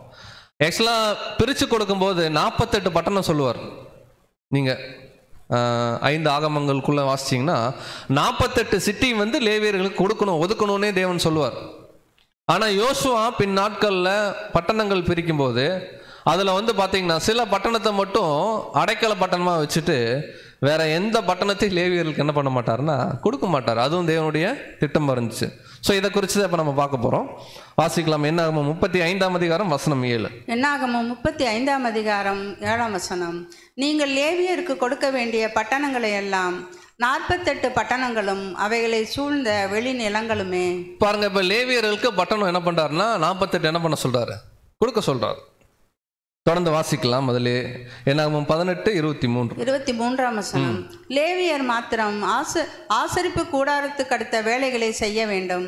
அவர்கள் தங்கள் அக்கிரமத்தை சுமப்பார்கள். இஸ்ரவேல் புத்திரர் நடுவே அவர்களுக்கு சுதந்திரம் இல்லை என்பது உங்கள் தலைமுறை தோறும் நித்திய கட்டளையாயிருக்கும். அதாவது இன்னொரு வசனம் எப்படி சொல்றாருன்னா 48 பட்டணம் கொடுங்க. இங்க சொல்றாரு ஆசரிப்பு கூடாரத்துக்கு அடுத்த வேலைகளை அவங்க செய்யணும். அவர்கள் தங்கள் அக்கிரமத்தை சுமப்பார்கள். இஸ்ரேல் புத்திரர் நடுவே அவர்களுக்கு என்ன இல்லை. இன்னொரு வசனம் சொல்லுது சுதந்திரம் கிடையாது அப்படின்னு. இது எப்படி புரிஞ்சுக்கலாம்னா தேவன் ஃபர்ஸ்ட் லேண்ட் பிரிக்க சொல்லும் போது பிரிச்சார். பட் அதை செட்டில் பண்ணும்போது லேவியர்களுக்கு என்ன ஆகலை அப்படின்னு கேட்டிங்கன்னா கொடுக்கல. வாசிக்கலாம். யோசுவா 13ஆம் அதிகாரம் 14. யோசுவா 13ஆம் அதிகாரம் 14ஆம் வசனம். லேவியரின் கோத்திரத்துக்கு மாத்திரம் அவன் சுதந்திரம் கொடுக்கவில்லை. இஸ்ரவேலின் தேவனாகிய கர்த்தர் அவர்களுக்கு சொன்னபடியே அவருடைய தகன பலிகளே அவர்களுடைய சுதந்திரம். ஸோ அவங்க வேலை என்னன்னா டெம்பிள் இருக்கணும். அங்கே டெம்பிளில் என்ன தேவன் சாப்பிட கொடுக்குறாரோ சாப்பிடணும். அதே போல் ஜனங்களும் வந்து பார்த்திங்கன்னா அவங்களுடைய காணிக்கைகளை லேவியர்களுன்னு ஒரு போர்ஷன் கொடுப்பாங்க. அதை வாங்கி சாப்பிட்ருக்கணும். அவர்களுக்குன்னு சுதந்திரம் இந்த பூமியில் இல்லை. இப்போ அப்படியே நமக்கு என்ன பண்ணலாம் ஒப்பிட்டு பார்க்கலாம். ஸோ நாமும் விசேஷித்த ஊழியம் தேவனுக்காக செய்கிறோம், விசுவாசிக்கிறோம். அப்படி விசுவாசிக்கக்கூடிய நமக்கு இந்த பூமியில் என்ன இல்லை, சுதந்திரம் இல்லை. இல்லையே பிரதர், நான் பிறக்கும் போதே எங்கள் அப்பா எனக்கு வீடு வாங்கி வச்சுட்டார், இப்போ நான் என்ன பண்ணுறது? இல்லை என்கிட்ட ஒரு 2 கோடி ரூபா சொத்து இருக்குது, பணம் இருக்குது, என்னுடைய ஒர்க்கில் வந்துருச்சு, நான் வீடு வாங்கக்கூடாதா? இப்படி நிறைய ப்ராக்டிக்கல் கொஸ்டின் வரும். பட் லேவியர்களை குறித்து பார்க்கும்போது இந்த பூமியில் அவர்களுக்கு என்ன இல்லை, சுதந்திரம். வீடு வாங்கலாம், வீடு விற்கலாம், வாங்காமல் இருக்கலாம். ஆனால் ஒரே பாயிண்ட் புரிஞ்சுக்கலாம், நமக்கு இந்த பூமியில் சுதந்திரம் கிடையாது. ஒருவேளை நமக்கு ஒரு ப்ராப்பர்ட்டி இருக்குது, என்ன பண்ணலாம்? பரிசுத்தவான்களுக்கு என்ன பண்ணலாம்? அந்த வீட்டு வாசல் எப்போதும் திறந்திருக்கும். அவ்வளோ. நமக்கு தேவன் என்ன ப்ராப்பர்ட்டி எல்லாம் கொடுக்குறாரோ அந்த ப்ராப்பர்ட்டி தேவனுடைய பிள்ளைகளுக்கு காமன் அப்படிங்கிற மைண்ட் இருந்தால் போதும். இங்கே வச்சிருக்கலாமா வேணாமா அந்த டிபேட்டே பாயிண்டே இல்லை. ஏன்னா இவர் சொல்றார் பூமிக்குரிய விஷயம் லேவியர்கள் கிடையாது. அப்போ இதுலேருந்து நம்ம என்ன எடுத்துக்கிறோம் அப்படின்னு கேட்டிங்கன்னா, இனிமேல் நம்ம முயற்சி பண்ணி இந்த பூமியில் ஏதாவது நம்ம நிலங்களை கொள்ளலாமா, இல்லை நமக்குன்னு ஏதாவது வாங்கி வச்சுக்கலாமான்னு கேட்டிங்கன்னா அவசியம் இல்லைன்றார். புது சிருஷ்டிக்கு சுயாதீனம் கொடுக்கப்பட்டிருக்கு. பட் இருந்தாலும் தேவனுடைய பார்வை நம்ம சொல்கிறோம் அவசியம் கிடையாது. ஏன் கிடையாது அப்படின்னு பார்த்தீங்கன்னா அப்போஸ்தலனாகிய பவுல் ரொம்ப தெளிவாக எழுதுறார். அவர் என்ன வேலை செஞ்சார் பவுல்? கூடார வேலை வந்து பார்ட் டைம். ஃபுல் டைம் அதுக்கு முன்னாடி வந்து பார்த்தீங்கன்னா அவர் ஒரு ரோமன் கவர்மெண்ட்டுடைய எம்ப்ளாயி. அந்த கவர்மெண்ட் ஒர்க்கை என்ன பண்ணுறாருன்னா ரிசைன் பண்ணிட்டு தான் ஊழியத்துக்கே வரார். இங்கே என்ன பவுல் சொல்கிறாருன்னா, நீங்கள் பூமிக்குரியவைகளே அல்ல, கொலைசீரில் படிக்கிறோம், மேலானவைகளையே நாடுங்கள். அப்போ நாம் லேவியர்கள், நாம் கர்த்தருடைய பட்சத்தில் இருக்கிறவர்கள், நம்ம கடவுளுக்காக உண்மையாக இருக்கிறோம், கடவுளுடைய பிள்ளைகள் அப்படிங்கிற ஒரு ஃபெய்த், சபை ஓட்டத்துக்கு ஓடிட்டு இருக்கோம் அப்படிங்கிற ஒரு மைண்டு நமக்குள்ளே இருந்துச்சுன்னா இந்த பூமிக்குரிய காரியங்கள் எல்லாமே நமக்கு லீஸ்ட் ப்ரையாரிட்டியில் இருக்கும். லீஸ்ட் ப்ரையாரிட்டின்னு என்ன சொல்லலாம் தமிழில்? இருக்கிறதுலே ரொம்ப லீஸ்டாக நம்ம ஏதாவது சில விஷயம் வச்சுருப்போம் இல்லைங்களா, ரொம்ப லீஸ்டாக. நமக்கு ஒரு ட்ரெஸ் இருக்குது, நம்ம ஒரு ப்ரிஃபேரே பண்ணாத ஒரு ட்ரெஸ்ஸு நம்ம பீரோவில் இருக்குதுன்னு வச்சுக்கோங்களேன். என்றைக்காவது முடியல, வேறு எந்த ட்ரெஸ்ஸும் எடுத்து அயனே பண்ண முடியல, அதை தான் போடணுன்னு ஒரு லீஸ்ட் ப்ரியாரிட்டின்னு இருக்கும். அந்த மாதிரி தான் இந்த பூமிக்குரிய காரியமெல்லாம் நமக்கு இருக்கும். ஒருவேளை தேவன் பூமிக்குரிய காரியத்தில் நம்மளை ஆசீர்வச்சிருக்காரா? தேவன் அதுவும் நன்மைக்கு ஏதுவாதான். அதை என்ன பண்ணலாம்னா தேவனுடைய ஊழியங்களுக்கு, அன்பு சகோதர சகோதரிகளுக்கு, நம்முடைய அர்ப்பணிப்பின் வாழ்க்கைக்கு என்ன பண்ணலான்னு கேட்டிங்கன்னா அந்த ப்ராப்பர்ட்டிஸை நம்ம என்ன பண்ணலாம், பயன்படுத்தலாம். ஆனால் நோக்கம் என்னவா இருக்கணும்னா, நாம் இந்த பூமிக்குரியவர்கள் அல்ல. இந்த பூமிக்குரியவர்கள் அல்ல அப்படிங்கிறத எப்போ ஆழமாக உணர்றோமோ அப்போதான் பரத்துக்குரிய தேடல் நம்முடைய மைண்டில் என்ன ஆகுன்னு கேட்டிங்கன்னா அதிகமாக காணப்படும். ஸோ கிளியராக இருக்கு. 25 வயசுலேருந்தே ஒர்க்குக்கு என்ன பண்ணலாம். அடுத்து பின்னாடி வசனங்களை தான் பார்க்க போகிறோம். இந்த லேவியர்கள் ஆர்மியில் இருக்க மாட்டாங்க. இந்த லேவியர்கள் எங்கே இருக்க மாட்டாங்க? ஆர்மியில் இருக்க மாட்டாங்க. ஏன்? இந்த வீடு தர மாட்டேங்கிறாரு, அடுத்து வேலையை என்ன பண்ண மாட்டேங்கிறாரு. அதாவது ஆர்மி சோல்ஜராக என்ன பண்ண மாட்டாங்கன்னா லேவியர்கள் இருக்க மாட்டாங்க. ஸோ அதுக்கான விஷயங்கள் நம்ம வாசிக்கலாம். என்னாகமம் 1ஆம் அதிகாரம் 3ஆம் வசனம். என்னாகமம் 1ஆம் அதிகாரம் 3ஆம் வசனம். இஸ்ரவேலிலே 20 வயதுள்ளவர்கள் முதல் யுத்தத்துக்கு புறப்படத்தக்கவர்கள் எல்லாரையும் அவர்கள் சேனைகளின்படி நீயும் ஆரோனும் எண்ணி பார்ப்பீர்களாக. பாருங்க, இஸ்ரேல் ஜனங்களை எண்ணுறாங்க. யுத்தத்துக்கு போறதுக்கு மினிமம் 20 வயசு அந்த ஏஜ் லிமிட்டை எண்ணுறாங்க. இது ஏன் எண்ணுறாங்க அப்படின்னு கேட்டிங்கன்னா, இஸ்ரேல் ஜனங்களுடைய பிரயாணத்தில் விசேஷமாக 12 பேர் போய் கானானை என்ன பண்ணணும், வேவ் பார்க்கணும். இதெல்லாம் பின்னாடி நடக்கும் இந்த அதிகாரங்களுக்கு அப்புறம். ஸோ இப்படி சோல்ஜர்ஸுடைய கவுண்ட் பண்ணும்போது இந்த கவுண்ட் ஒவ்வொரு கோத்திரமாக வரும். பாருங்கள், 3ஆம் வசனம் நம்ம இங்கே இருக்கு. ஒவ்வொரு கோத்திரத்தில் எத்தனை பேருன்னு எண்ணிட்டு வரும்போது கடைசியாக வசனம் எப்படி முடியும்னா, லேவியர்களை அந்த தொகைகள் என்ன பண்ணல, கவுண்ட் பண்ணல. வாசிக்கலாம். என்னாகமம் 1ஆம் அதிகாரம் 47ஆம் வசனம். லேவியர் தங்கள் பிதாக்களுடைய கோத்திரத்தின்படியே மற்றவர்களுடனே எண்ணப்படவில்லை. கிளியரா பார்க்கிறோம், லேவியர்கள் என்ன பண்ணல, எண்ணப்படலை. ஸோ அதனால தான் no service in army. So இந்த 12 கோத்திர பிரதிநிதிகளும் போய் என்ன பண்ணுவாங்கன்னா, கானானை என்ன பண்ணுவாங்க, வேவு பார்த்துட்டு வருவாங்க. நம்ம அடிப்படை வேதாகம சத்தியத்திலே படிச்சிருக்கோம். 10 பேர் துர்ச்செய்தி சொல்லுவாங்க. யோசுவா, காலேப் போன்ற மனிதர்கள் நல்ல செய்தி சொல்லுவாங்க.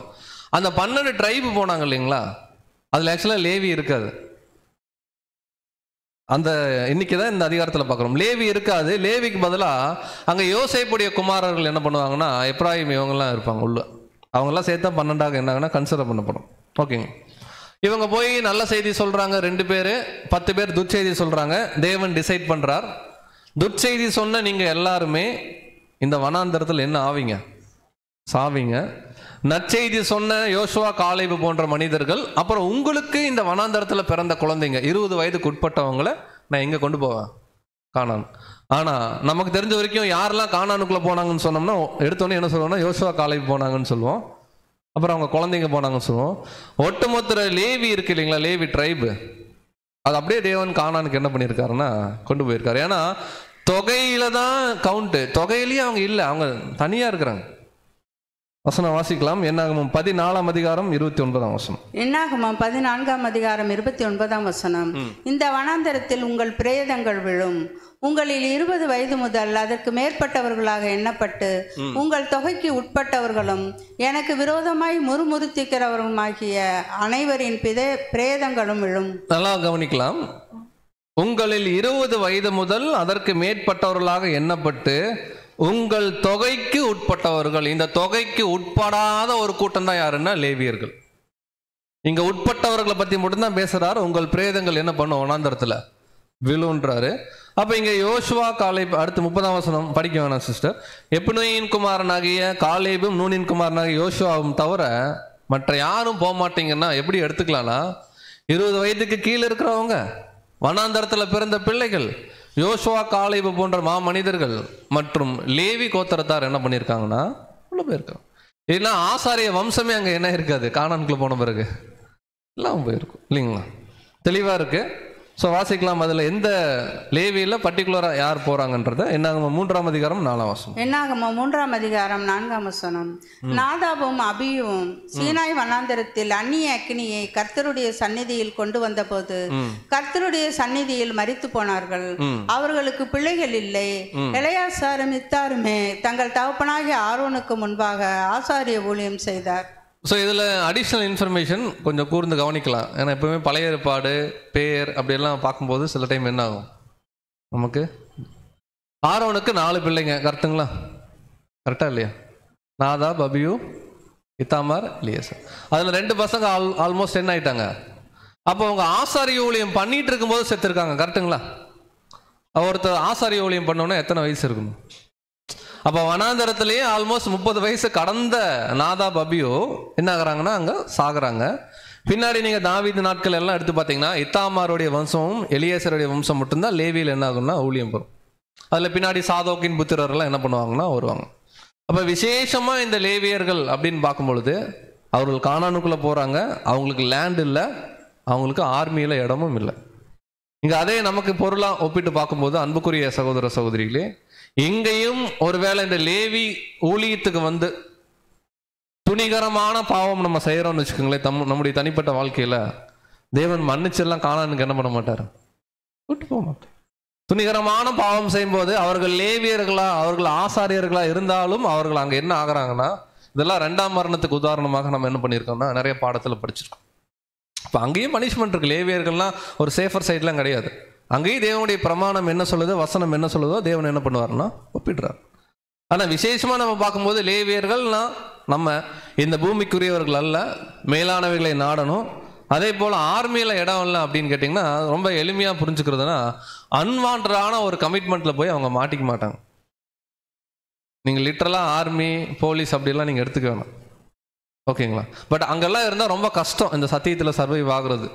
ஏன்னா நிறையா தேவனுக்கு விரோதமான விஷயங்களை பேச வேண்டியதாக இருக்கும், ஓகேங்களா? பட் பர்டிகுலராக இங்கே நம்ம பார்க்கும்போது வந்து பார்த்திங்கன்னா, அவங்க ஏன் ஆர்மியில் தேவன் லேவியர்களை அனுமதிக்கலைன்னா, ஒரு லேவியன் செத்து போகிறாருன்னு வச்சுக்கோங்களேன் ஆர்மியில், அது தேவனுடைய நாமத்துக்கே ஒரு பரிசுத்த குலைச்சல் மாதிரி. ஏன்னா லேவியர்கள் பரிசுத்தமானவர்கள் அவருக்குன்னு பிரிச்சுக்கிறாரு. அவருடைய ரத்தம் வந்து பார்த்தீங்கன்னா அந்த போரில் சிந்துறத தேவன் என்ன பண்ணலன்னா விரும்பலன்னு பார்க்கணும்.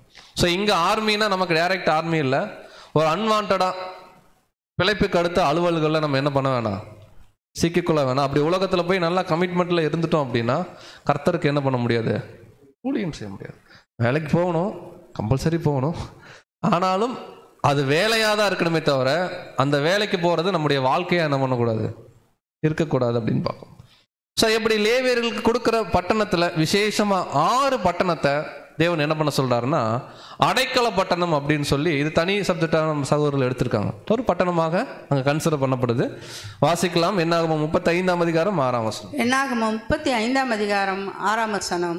நீங்கள் லேவியருக்கு கொடுக்கும் பட்டணங்களில் அடைக்கலத்துக்காக 6 பட்டணங்கள் இருக்க வேண்டும்.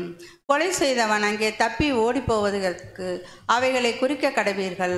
அவைகளை அல்லாமல் 42 பட்டணங்களை அவர்களுக்கு கொடுக்க வேண்டும். அப்போ யாரோ ஒருத்தர் ஒரு தப்பு பண்ணிட்டாங்க, இப்போ நீங்க பேசுங்க. ஒருத்தர் கொலை செஞ்சுட்டா எங்க போய்க்கலாம், அடைக்கல பட்டணத்துக்கு போய்க்கலாம். எப்படி கொலை செஞ்சுட்டா தெரியாம ஒருத்தர் வந்து தேவன் வசனத்துல பேசுவார். ஒருத்தர் வந்து மரம் வெட்டிட்டு இருக்கார், அந்த மரத்துடைய கோடாருடைய நுனி என்ன ஆகுதுன்னா கல்டு வந்து எதிரில் இருக்கிற மேல பட்டு அவர் செத்துட்டார். தெரியாம ஒரு செயல் அங்க நடந்துருச்சு.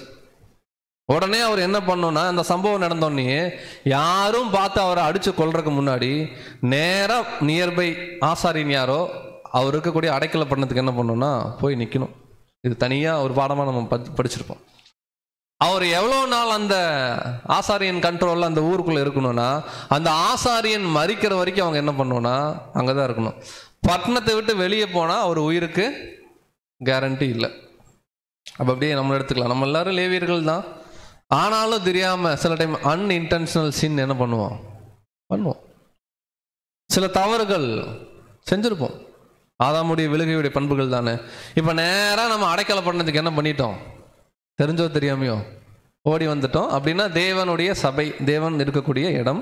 ஸோ நம்முடைய அடைக்கலம் யாருன்னா ஜீசஸ், நம்முடைய ஆண்டவராகிய இயேசு கிறிஸ்து. அப்போ ஆசாரியன் மறிக்கிற வரைக்கும் அந்த தவறு செஞ்ச மனுஷன் அடைக்கல பட்டணத்தில் என்ன பண்ணணும், இருக்கணும். உங்களுக்கு ஒரு விஷயம் சொல்கிறேன், நம்முடைய ஆசாரியர் என்ன பண்ண மாட்டார், மறிக்கவே மாட்டார். ஏன்னா கர்த்தராகிய இயேசு கிறிஸ்து. அப்படின்னா நம்ம லைஃப் லாங் தேவனுடைய சபையில் அங்கே ஆசாரியன் என்ன சொல்கிறாரோ அந்த வேலையை செஞ்சுட்டு அந்த லேவியர்களா விசேஷித்த ஆசாரியர்கள் தான் நம்ம. பட் இது ராஜ்யத்தில் தான் என்ன ஆக போகுதுன்னா ஃபுல்ஃபில் ஆக போகுது. ஸோ அவர் கூடவே என்ன பண்ணும் அப்படின்னா நம்ம இடத்துல வசனம் பார்க்குறோம், தேவன் நமக்கு அடைக்கலமும் துருக்கமும் அப்படின்னு பார்க்குறோம். அப்படின்னா நாம் பாவிகள்ங்கிறத முதல்ல உணரணும். உணர்ந்து கர்த்தராகிய இயேசு கிறிஸ்து கிட்ட என்ன பண்ணணும்னா வந்து சேரணும். ஸோ இங்கே லேவியர்கள்னு காமனாக பார்க்கும்போது அந்த லேவியருக்குள்ள 2 விசேஷ ஜனங்கள் இருக்காங்க. லேவியர்கள் எல்லாருமே ஆசாரிய ஊழியம் செய்வாங்களா? ஒரு ஆசாரிப்பு கூட இருக்குன்னு வச்சுக்கோங்களேன், எத்தனை பிரதான ஆசாரியன் தான் இருக்க முடியும்?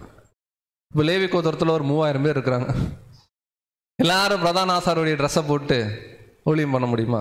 அப்போ இங்கே நம்ம லிட்டரலாகவே பார்த்தோம்னா small number of priest and under priest, அதாவது ஒரு குறிப்பிட்ட தொகையில் ஆசாரியனும் இல்லைங்களா, ஆசாரியர் கீழே இருக்கக்கூடிய, அதாவது பிரதான ஆசாரியனும் இருப்பாங்க.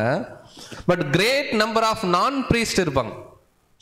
ஆசாரிய ஊழியமே செய்யாத லேவியர்கள் டேபர்நாக்கிள்குள்ள இருப்பாங்க. கரெக்டுங்களா? அப்போ ஆசாரிய ஊழியமே செய்யாத லேவியர்கள் என்ன பண்ணுவாங்க? அவங்களுடைய வேலை என்னன்னா ஆசரிப்பு கூடாரத்தை பராமரிக்கிற வேலை. சிம்பிளா புரிஞ்சுக்கலாம். ஒரு சின்ன வகுப்பு இருக்கும் டேபர்நாக்கிள்குள்ள, அவங்க தான் பிரதான ஆசாரியர். ஓகேங்களா? ஒரு பெரிய வகுப்பு இருக்கும், அவங்க பிரதான ஆசாரியரும் கிடையாது, லேவியர்களா பணிவிட செய்வாங்க. இந்த வண்டி தள்ளிட்டு வர்றது, ஆடை வெட்டுனாங்கன்னா அந்த இடத்த கிளீன் பண்றது, பனிமூட்டுகளை ஒரு இடத்துல இருந்து ஆசாரியனுக்கு தேவையான சின்ன சின்ன பொருட்களை கொண்டு வந்து கொடுக்கறது, இந்த வேலையெல்லாம் செய்யறதுக்கு நிறைய பேர் உள்ள இருப்பாங்க. பின்னாடி சாலமோன் தேவாலயம்லாம் வரும்போது நிறைய ஊழியர்கள். அப்படின்னா லேவியர்கள் ஆசாரியர்கள் 2 குரூப்பா பிரிச்சிருவாங்க ஆக்சுவலா. கரெக்டுங்களா? இந்த 2 குரூப் யாரு அப்படின்னு கேட்டீங்கன்னா, விசேஷமா அதனுடைய பாயிண்ட் இப்போ நான் ஷேர் பண்றேன். ஆசாரிய வகுப்பா இருக்கக்கூடிய ஜனங்கள் யாருன்னா சபை. லேவி வகுப்பாரா, இந்த ஆசாரிய ஊழியம் இல்லாம சாதாரண பணிவிடை செய்யற வகுப்பார் யாருக்கு அடையாளம்னா திரளான கூட்ட ஜனத்துக்கு அடையாளம், திரள் கூட்டத்துக்கு அடையாளம் நம்ம பார்ப்போம். ஸோ வாசிக்கலாம். என்னாகமம் 4ஆம் அதிகாரம். இந்த ஆசாரியனும் லேவியர்களுக்கும் என்ன வேலைன்றது 5ஆம் வசனம். என்னாகமம் 4ஆம் அதிகாரம் 5ஆம் வசனம். பாளையம் புறப்படும் போது ஆரோனும் அவன் குமாரரும் வந்து மறைவின் திரைச்சீலையை இறக்கி அதனாலே சாட்சியின் பெட்டியை மூடி. பாருங்க, ஆசாரியனுடைய குடும்பத்துக்கு இதான் வேலை. ஹை ப்ரீஸ்டும் என்ன பண்ணுவாங்கன்னா, ஏன்னா ஆரோன் மோசையெல்லாம் அந்த ஒரு ட்ரைப் உள்ள வராங்க. இவங்க பனிமூட்டுகளை மூடணும். ஒரு நீல துப்பட்டி போட்டு என்ன பண்ணுவாங்கன்னா, இந்த பனிமூட்டுகளை எல்லாம் என்ன பண்ணுவாங்கன்னா க்ளோஸ் பண்ணுவாங்க. ஏன்னா டேபர்நாக்கிள் டிஸ்மேண்டில் பண்ணி அடுத்த இடத்துக்கு என்ன பண்ணணும், எடுத்துட்டு போகணும். இப்படி இவங்க க்ளோஸ் பண்ண பிறகுதான் ஒவ்வொரு ட்ரைபா இருப்பாங்க, அதுக்குள்ளே சப்டிவிஷன். அவங்க என்ன பண்ணுவாங்கன்னா, யார் எதை தூக்கணும்னு தேவன் சொல்லியிருக்காரோ அதை என்ன பண்ணுவாங்கன்னா தூக்கிட்டு போவாங்க. அதிலே 15ஆம் வசனம் வாசிக்கலாம். 15ஆம் வசனம். பாளையம் புறப்படும் போது ஆரோனும் அவன் குமாரரும் பரிசுத்த ஸ்தலத்தையும் அதனுடைய சகல பனிமுட்டுகளையும் மூடி தீர்த்த பின்பு கோகாத் புத்திரர் அதை எடுத்துக்கொண்டு போகிறதற்கு வரக்கடவர்கள். அவர்கள் சாகாதபடிக்கு பரிசுத்தமானதை தொடாதிருக்க கடவர்கள். ஆசரிப்பு கூடாரத்திலே கோகாத் புத்திரர் சுமக்கும் சுமை இதுவே. பாருங்க, இதுல ஒரு சீரியஸான பாயிண்ட் இருக்கு. ஆக்சுவலா ஆரோனும் அவர் குடும்பத்தாரும் சொல்றாங்க இல்லைங்களா, கீழே கோகாத் புத்திரன்னு சொல்றாங்க. ஆக்சுவலா 2 பேருமே ஒரே இதுதான். பட் அதுல விசேஷமா ஆரோன் மோசே அவங்க ஃபேமிலி, அம்ராமுடைய ஃபேமிலி தேவன் தனியா ஐசோலேட் பண்ணி எடுத்துறாரு வெளியே. ஆனா அந்த வம்சம் கோகாத்து தான். இப்ப என்ன சொல்றாருன்னா, மீதி இருக்கிற கோகாத் புத்திரர் தான் இந்த பனிமூட்டுகளை துமக்கணும், ஆனா தொடக்கூடாது. அதுக்குன்னு இருக்கக்கூடிய சில கைப்பிடிகளை வச்சு தான் தூக்கணும், தொட்டா செத்துருவாங்க வேற யாருமே, இப்படி சொல்றாரு. ஸோ இதை குறித்து நம்முடைய மூத்த சகோதரர் ஒரு கட்டிங்ஸ் நான் கொடுக்குறேன், பட் அதில் இருக்கிற சாராம்சத்தை நான் சொல்கிறேன். ரீபின்ஸ் 4:7-4:5 என்ன சொல்கிறாருன்னா, நீங்கள் எப்படி இந்த ஆரோன் போன்ற சகோதரர்கள்லாம் வந்திருக்காங்கன்னு இந்த ஹிஸ்ட்ரி பாருங்கள். முதல்ல அவங்க இஸ்ரேல் ஜனத்தில் இருக்கணும், பாளையத்துக்கு வெளியே, பாளையத்துக்குள்ள. அப்புறம் இந்த இஸ்ரேல் ஜனங்களில் லேவிங்கிற ஒரு ட்ரைபுக்கு வரணும், லேவிங்கிற ட்ரைபில் அம்ராம்னு ஒரு ஃபேமிலிக்கு வரணும், அம்ராம் ஃபேமிலியில் மோசே ஆரோன் போன்றவர்கள் வராங்க. கீழே கம்பேரிசன் கொடுக்கும்போது எப்படி கொடுப்பாருன்னா, இது எப்படி நிழலாக கொடுக்கப்பட்டிருக்குன்னா, thus the tribe of Levi becoming the typical church of the firstborn, then out of this the typical church of the firstborn the Lord selected as a priestly family. Church என்ன சொல்றாருன்னா ஆசாரிய குடும்பம்ன்றாரு. ஆரோனும் அவருடைய பசங்களும் ராயல் பிரீஸ்ட்ஹுட்டா இருக்காங்க, Christ and சர்ச்ன்றார். மீதி இருக்கக்கூடிய all the tribe of the Levi represented the church of the firstborn and the family of the Aaron represent the very elect. என்ன சொல்றாருன்னா, ஆரோனுடைய விசேஷித்த அந்த ஊழியம், ஒருவன் ஆரோனை போல அழைக்கப்பட்டால் அப்படிங்கிற பாயிண்ட் இருக்கு இல்லைங்களா, அந்த க்ளோஸ்ட் ஃபேமிலியை மட்டும் என்ன சொல்றாருன்னா சபைக்கு அடையாளமா சொல்றாரு. மீதி லேவிலே நிறைய ட்ரைப் இருப்பாங்க, நிறைய ஊழியங்கள் இருக்கு. அந்த ஊழியம் செய்யறவர்கள் என்ன சொல்றாருன்னா திரளான கூட்டம் அப்படிம்பார். ரொம்ப எளிமையா புரிஞ்சுக்கலாம், இப்படி எடுத்துக்கணும். இந்த பிக்சர்ல நம்ம புரிஞ்சுக்கலாம் யாரு சபை, யாரு திரள். அப்படின்னா இங்க தேவனுடைய ஊழியம் செய்யற நமக்குள்ள எந்த டிஸ்கிரிமினேஷனும் கிடையாது. இந்த பாயிண்ட் இதெல்லாம் ஆவிக்குரிய தளத்துல இருக்கக்கூடிய நிலைமைகள். சபையில இன்னைக்கு இருக்கிற சபையில இருக்கிற நிலைமைகளை பத்தி இங்க பேசல. அப்ப எல்லாரும் வரலாம், ஆரோனை போல அழைக்கப்படலாம். பட் எல்லாரும் சபையாக என்ன பண்ண முடியாது, அப்போ அதுக்குன்னே விசேஷமான ஒரு ஊழியம், விசேஷமான ஒரு டெடிகேஷன் எல்லாமே இருக்கு. அப்போ கிளியராக பார்க்குறோம், சபை அப்படின்றவங்க பரலோகத்தில் பேர் எழுதியிருக்கிற முதற் பேரானவர்கள். அப்போ லேவின்றவங்க முதற் பேரானவர்கள் தான். பட் அதில் லேவிக்குள்ளேயே நிறைய சப்டிவிஷன் என்ன பண்ணுறாருன்னா கொண்டு வர்றாரு. அது என்னன்றதை பாடத்தோடைய முடிவில் நம்ம டீட்டெயிலாக பார்க்கலாம். இப்போ லேவியர்களுடைய வேலை ஆசரிப்பு கூடாரத்தில் பலி செலுத்துறது. இது மட்டும்தானா? வேற எந்த வேலையை லேவியர்கள் செய்யலையான்னு கேட்டிங்கன்னா சில வசனங்கள் குறிப்புகள் எடுத்துக்கலாம். 1 நாளாகமம் 26ஆம் அதிகாரம் 29ஆம் வசனம் வாசிக்கலாம். 1 நாளாகமம் 26ஆம் அதிகாரம் 29ஆம் வசனம். இத்சாகாரியரில் கெனானியாவும் அவன் குமாரரும் தேச காரியங்களை பார்க்கும்படி வைக்கப்பட்டு இஸ்ரவேலின் மேல் விசாரிப்புக்காரரும் மணியக்காரருமாயிருந்தார்கள். ஆக்சுவலா இவர்கள் ஒரு லேவி வம்சம். இவர்கள் என்ன சொல்றாருன்னா இஸ்ரேலின் மேல் விசாரிப்புக்காரனும் மணியக்காரனும் இருக்கு. அதான் இங்கிலீஷ்ல போட்டிருக்கேன், தமிழ் நமக்கு அது புரியல. Officers and judges. அப்போ லேவியர்களே பாத்தீங்கன்னா ஆசாரிய ஊழியம் மட்டும் கிடையாது, சில இடத்துல சில நியாயம் விசாரிக்கிற இடத்துலயும் தேவன் என்ன பண்ணியிருக்காருன்னா வச்சிருக்காரு. இன்னைக்கு அதே தான் லேவியர்களா நம்ம இருக்கிறோம். பரிசுத்தவான்கள் உலகத்தை நியாயம் தீர்ப்பார்கள் என்று அறியீர்களா? இப்படி இருக்க உங்களுக்குள்ள இருக்கக்கூடிய அற்ப வழக்குகளை தீர்ப்பதற்கு நீங்கள் அபாத்திரம். அப்போ நாம நாளைக்கு பாத்தீங்கன்னா ஒரு தேவனுடைய நியாயசனத்திலிருந்து தேவன் சொல்லக்கூடிய லிமிட்ல சில நியாய தீர்ப்புகளை கொடுக்குறோம். கரெக்டுங்களா? அப்போ இன்னைக்கு எந்த அளவுக்கு நம்ம ஒரு தகுதியான ஒரு வாழ்க்கை இந்த லேவி கோத்தரும் அப்படிங்கிற நிலைமையில் இருக்கணுன்றதை நம்ம புரிஞ்சுக்கலாம். ஸோ நம்ம நியாயாதிபதிகளாகவும் வருங்காலத்தில் மாற போகிறோம். ஆசாரிய ஊழியமும் கடவுள் கிட்ட செய்ய போகிறோம். அதுக்குண்டான ட்ரைனிங் பீரியட் தான் இன்னைக்கு, அந்த 5 years இருக்கு இல்லைங்களா, அதுதான் இன்னைக்கு ஆக்சுவலாக நடந்துட்டு இருக்கு நமக்குள்ள. அடுத்து நம்ம ஒரு குட் டீச்சராக இருக்கணும். லேவியர்கள் யாருன்னா இப்போ எஸ்ரா இருக்கார் இல்லையா, எஸ்ரா நெகேமியா பார்க்குறோம். எஸ்ரா யாரு? எஸ்ரா ஒரு லேவி, அவர் ஒரு வேத பாரகன் அப்படின்னு நம்ம பார்க்குறோம். எஸ்ரா என்ன பண்ணுறாருன்னா டீச் பண்ணுறார். இந்த டைமில் பாருங்க 2 நாளாகமும் 30ஆம் அதிகாரம் 22ஆம் வசனம். லேவியர்கள் யார் அப்படின்னா அவங்க ரொம்ப ஒரு குட் டீச்சர்ஸாக இருக்கணுன்றார். வாசிக்கலாம். 2 நாளாகமும் 30ஆம் அதிகாரம் 22ஆம் வசனம். Good teachers. கர்த்தருக்கு அடுத்த காரியத்தில் நல்ல உணர்வுள்ள எல்லா லேவியரோடும் எசேக்கியா பட்சமாய் பேசினார். அதாவது எசேக்கியா பஸ்காவை ரெனியூ பண்றாருல, எசேக்கியாவுடைய பஸ்கா மாபெரும் பஸ்கான்னு படிச்சிருப்போம். இப்போ எசேக்கியா என்ன பண்றாருன்னா கர்த்தருக்கு அடுத்த காரியத்தில் நல்ல உணர்வுள்ள எல்லா லேவியரோடும். அப்போ லேவியர்களே நல்ல உணர்வில்லாத லேவியர்கள் இருந்திருக்கிறாங்க, அதுதான் அங்கே வசனம் ஹைலைட் பண்ணுது. கரெக்டுங்களா? ஆனால் பர்டிகுலராக சொல்றார் லேவியர்கள் அப்படின்னு நம்மளை எடுத்துக்கிட்டோம்னா, ஆசாரிய குடும்பம்னு எடுத்துக்கிட்டோம்னா நமக்கு தேவன் கொடுக்குற அட்வைஸு நல்ல உணர்வு உள்ளவர்களாக இருக்கணும். எதுலன்னா கர்த்தருக்கு அடுத்த. ஒருவேளை நம்முடைய வாழ்க்கையில் சில முடிவுகள் எடுக்கணும். எதை வச்சு முடிவு எடுப்போம்? நம்முடைய சொந்த அனுபவத்தில் எடுப்போமா? கர்த்தருக்கு அடுத்த காரியம் தேவன் என்ன விரும்புகிறார் இந்த விஷயத்தில்? கரெக்டா இல்லைங்களா? தேவனுக்கு ஊழியம் செய்கிறோம், சில சூழ்நிலைகள் நம்மளால் டிசிஷன் எடுக்க முடியாத சூழ்நிலை வருது. எல்லாமே இங்கே தான் போய் பார்க்கணும்னா ஸ்கிரிப்சர் என்ன சொல்லுது, இதுக்கு வசனம் என்ன சொல்லுது. ஏன்னா வசனம் என்ன சொல்லுதோ அதுக்கு நம்ம கீழ்ப்படியலாம் அப்படிங்கிற மைண்ட் இருக்கிறவங்க தான் யாருன்னா லேவியர்கள். அது மாத்திரம் இல்லை, அங்கே முக்கியமான வார்த்தை நல்ல உணர்வு உள்ளவர்களாக என்ன பண்ணணும். மனுஷகுமாரன் வரும் நாளில் விசுவாசத்தை மட்டும் காணாரவன்னு இல்லை, இங்கே உணர்வில்லாத ஜனங்கள் தான் சுற்றி என்ன பண்ணுவாங்கன்னா உலகத்தில் இருப்பாங்க. அப்போ நம்ம ஒரு திருச்சபையின் பிள்ளைகளா தேவனுடைய அந்த அழைப்பை நோக்கி நம்ம பந்தய பொருளை பெற்றுக்கொள்ளத்தக்கதாக ஓடுறோம்னா கர்த்தருக்கு அடுத்த காரியத்தில் நல்ல உணர்வு உள்ளவர்களா. ஒரு வேலை தேவன் ஒரு வேலை கொடுக்குறாரு நமக்கு எக்லீஷியாவில், எப்படி செய்யணும் நம்ம? அந்த எக்லீஷியான்றது நம்ம எல்லாரும் காமனாக புரிஞ்சுக்கணும். தேவன் திடீர்னு இன்னைக்கு மத்தியானம் ஒரு வேலை கொடுத்துட்டாரு எக்லீஷியாவில், அந்த வேலையை நம்ம சரியாக செய்வோம்னு நம்பி கொடுக்குறாருன்னா உடனே நம்ம என்ன பண்ணணும்னு கேட்டிங்கன்னா அந்த வேலையை தேவன் கொடுத்துட்டாரேன்னு வேண்டாம் விருப்பம் பண்ணக்கூடாது. அந்த வேலையை தேவன் யாரை வச்சு வேணா என்ன பண்ணுவார், செய்வார். ஒருவேளை நமக்கு கொடுத்துருக்காருன்னா நாம் கர்த்தருக்காக அர்ப்பணிக்கப்பட்டவர்கள் அப்படின்றது உண்மைன்னா நல்ல உணர்வு உள்ளவர்களாக அதுக்கு ஒரு பெரிய கனம் கொடுக்கணும் அந்த ஊழியத்துக்கு. அது எந்த ஊழியமாக இருந்தாலும் சரி நல்ல கனம் கொடுத்து ரொம்ப மனதார அந்த காரியத்தை நம்ம என்ன பண்ணோம்னா செய்யணும். இப்படி இருக்கிறவங்க தான் யாருன்னா கர்த்தருக்கு அடுத்த காரியத்தில் உணர்வுள்ள. இங்கே குட் டீச்சர்ஸ்னா இங்கே போடியம்ல நின்று பேசுகிற விஷயம் கிடையாது.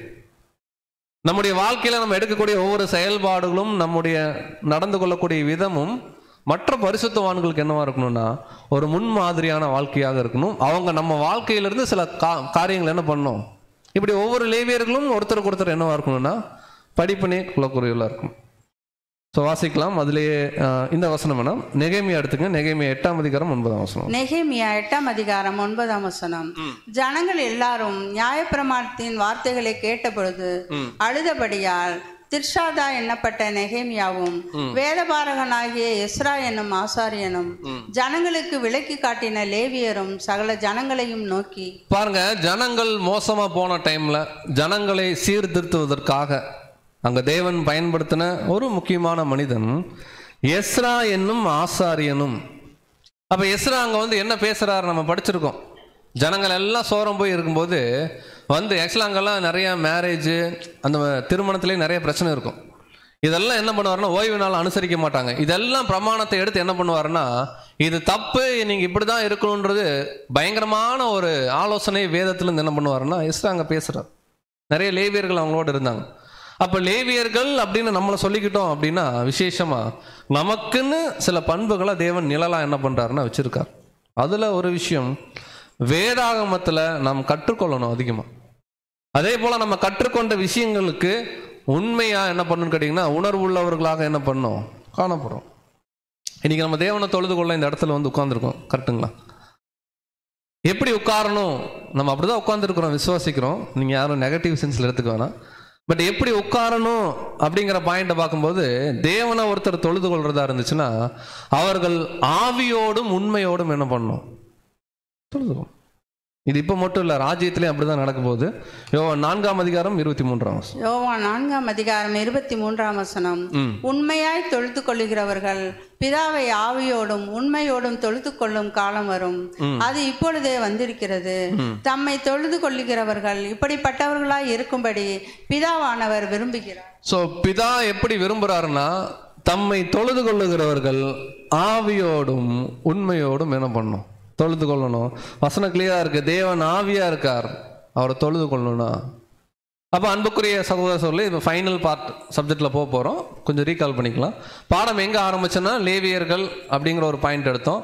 லேவியர்கள் காமனா யாருக்கு அடையாளம்னா விசேஷித்த வகுப்பாராகிய நமக்கு அடையாளம் அப்படின்னு பார்த்தோம். அப்ப லேவியர்களுடைய அவங்கள ஏன் தேவன் செலக்ட் பண்ணாருன்னா அவங்க கேரக்டர் நல்லா இருந்துச்சுன்னு மட்டும் கிடையாது, தேவனுடைய விசேஷித்த கிருபை தான் அதுக்கு மூல காரணம். இன்னைக்கு நம்ம கூட அப்படிதான் செலெக்ஷனுக்குள்ள வந்திருக்கிறோம். அப்படி வந்த நமக்கு சட்டன் ஏஜ் லிமிட் இருக்கு, என்னைக்கு சாவோன்னு தெரியாது. அந்த மரணத்துக்குள்ள நமக்குன்னு தேவன் கொடுத்த ஊழியத்தை மனதார உண்மையா நம்ம என்ன பண்ணணும் செய்யணும். அந்த ஊழியம் ஒரு ஹை ஸ்டாண்டர்டா இருக்கணும் இன் டர்ம்ஸ் ஆஃப் கேரக்டர், நம்முடைய சுபாவத்தில் அப்படிங்கிறத பார்த்தோம். அடுத்து இந்த லேவியர்களுக்கு இந்த பூமியில எந்த சுதந்திரம் கிடையாது. அப்படின்னா நம்முடைய நோக்கங்கள் வருங்காலத்தை குறித்து இல்லாம நம்ம சீக்கிரம் அந்த மகிமைக்குள்ளாக போகணும் அப்படின்னு சொல்லி மேலான விஷயங்களை குறித்து நம்ம அதிகமாக என்ன பண்ணணும்னா ஃபோக்கஸ்டாக இருக்கணும் அப்படிங்கிற விஷயத்த நம்ம பார்க்கணும்.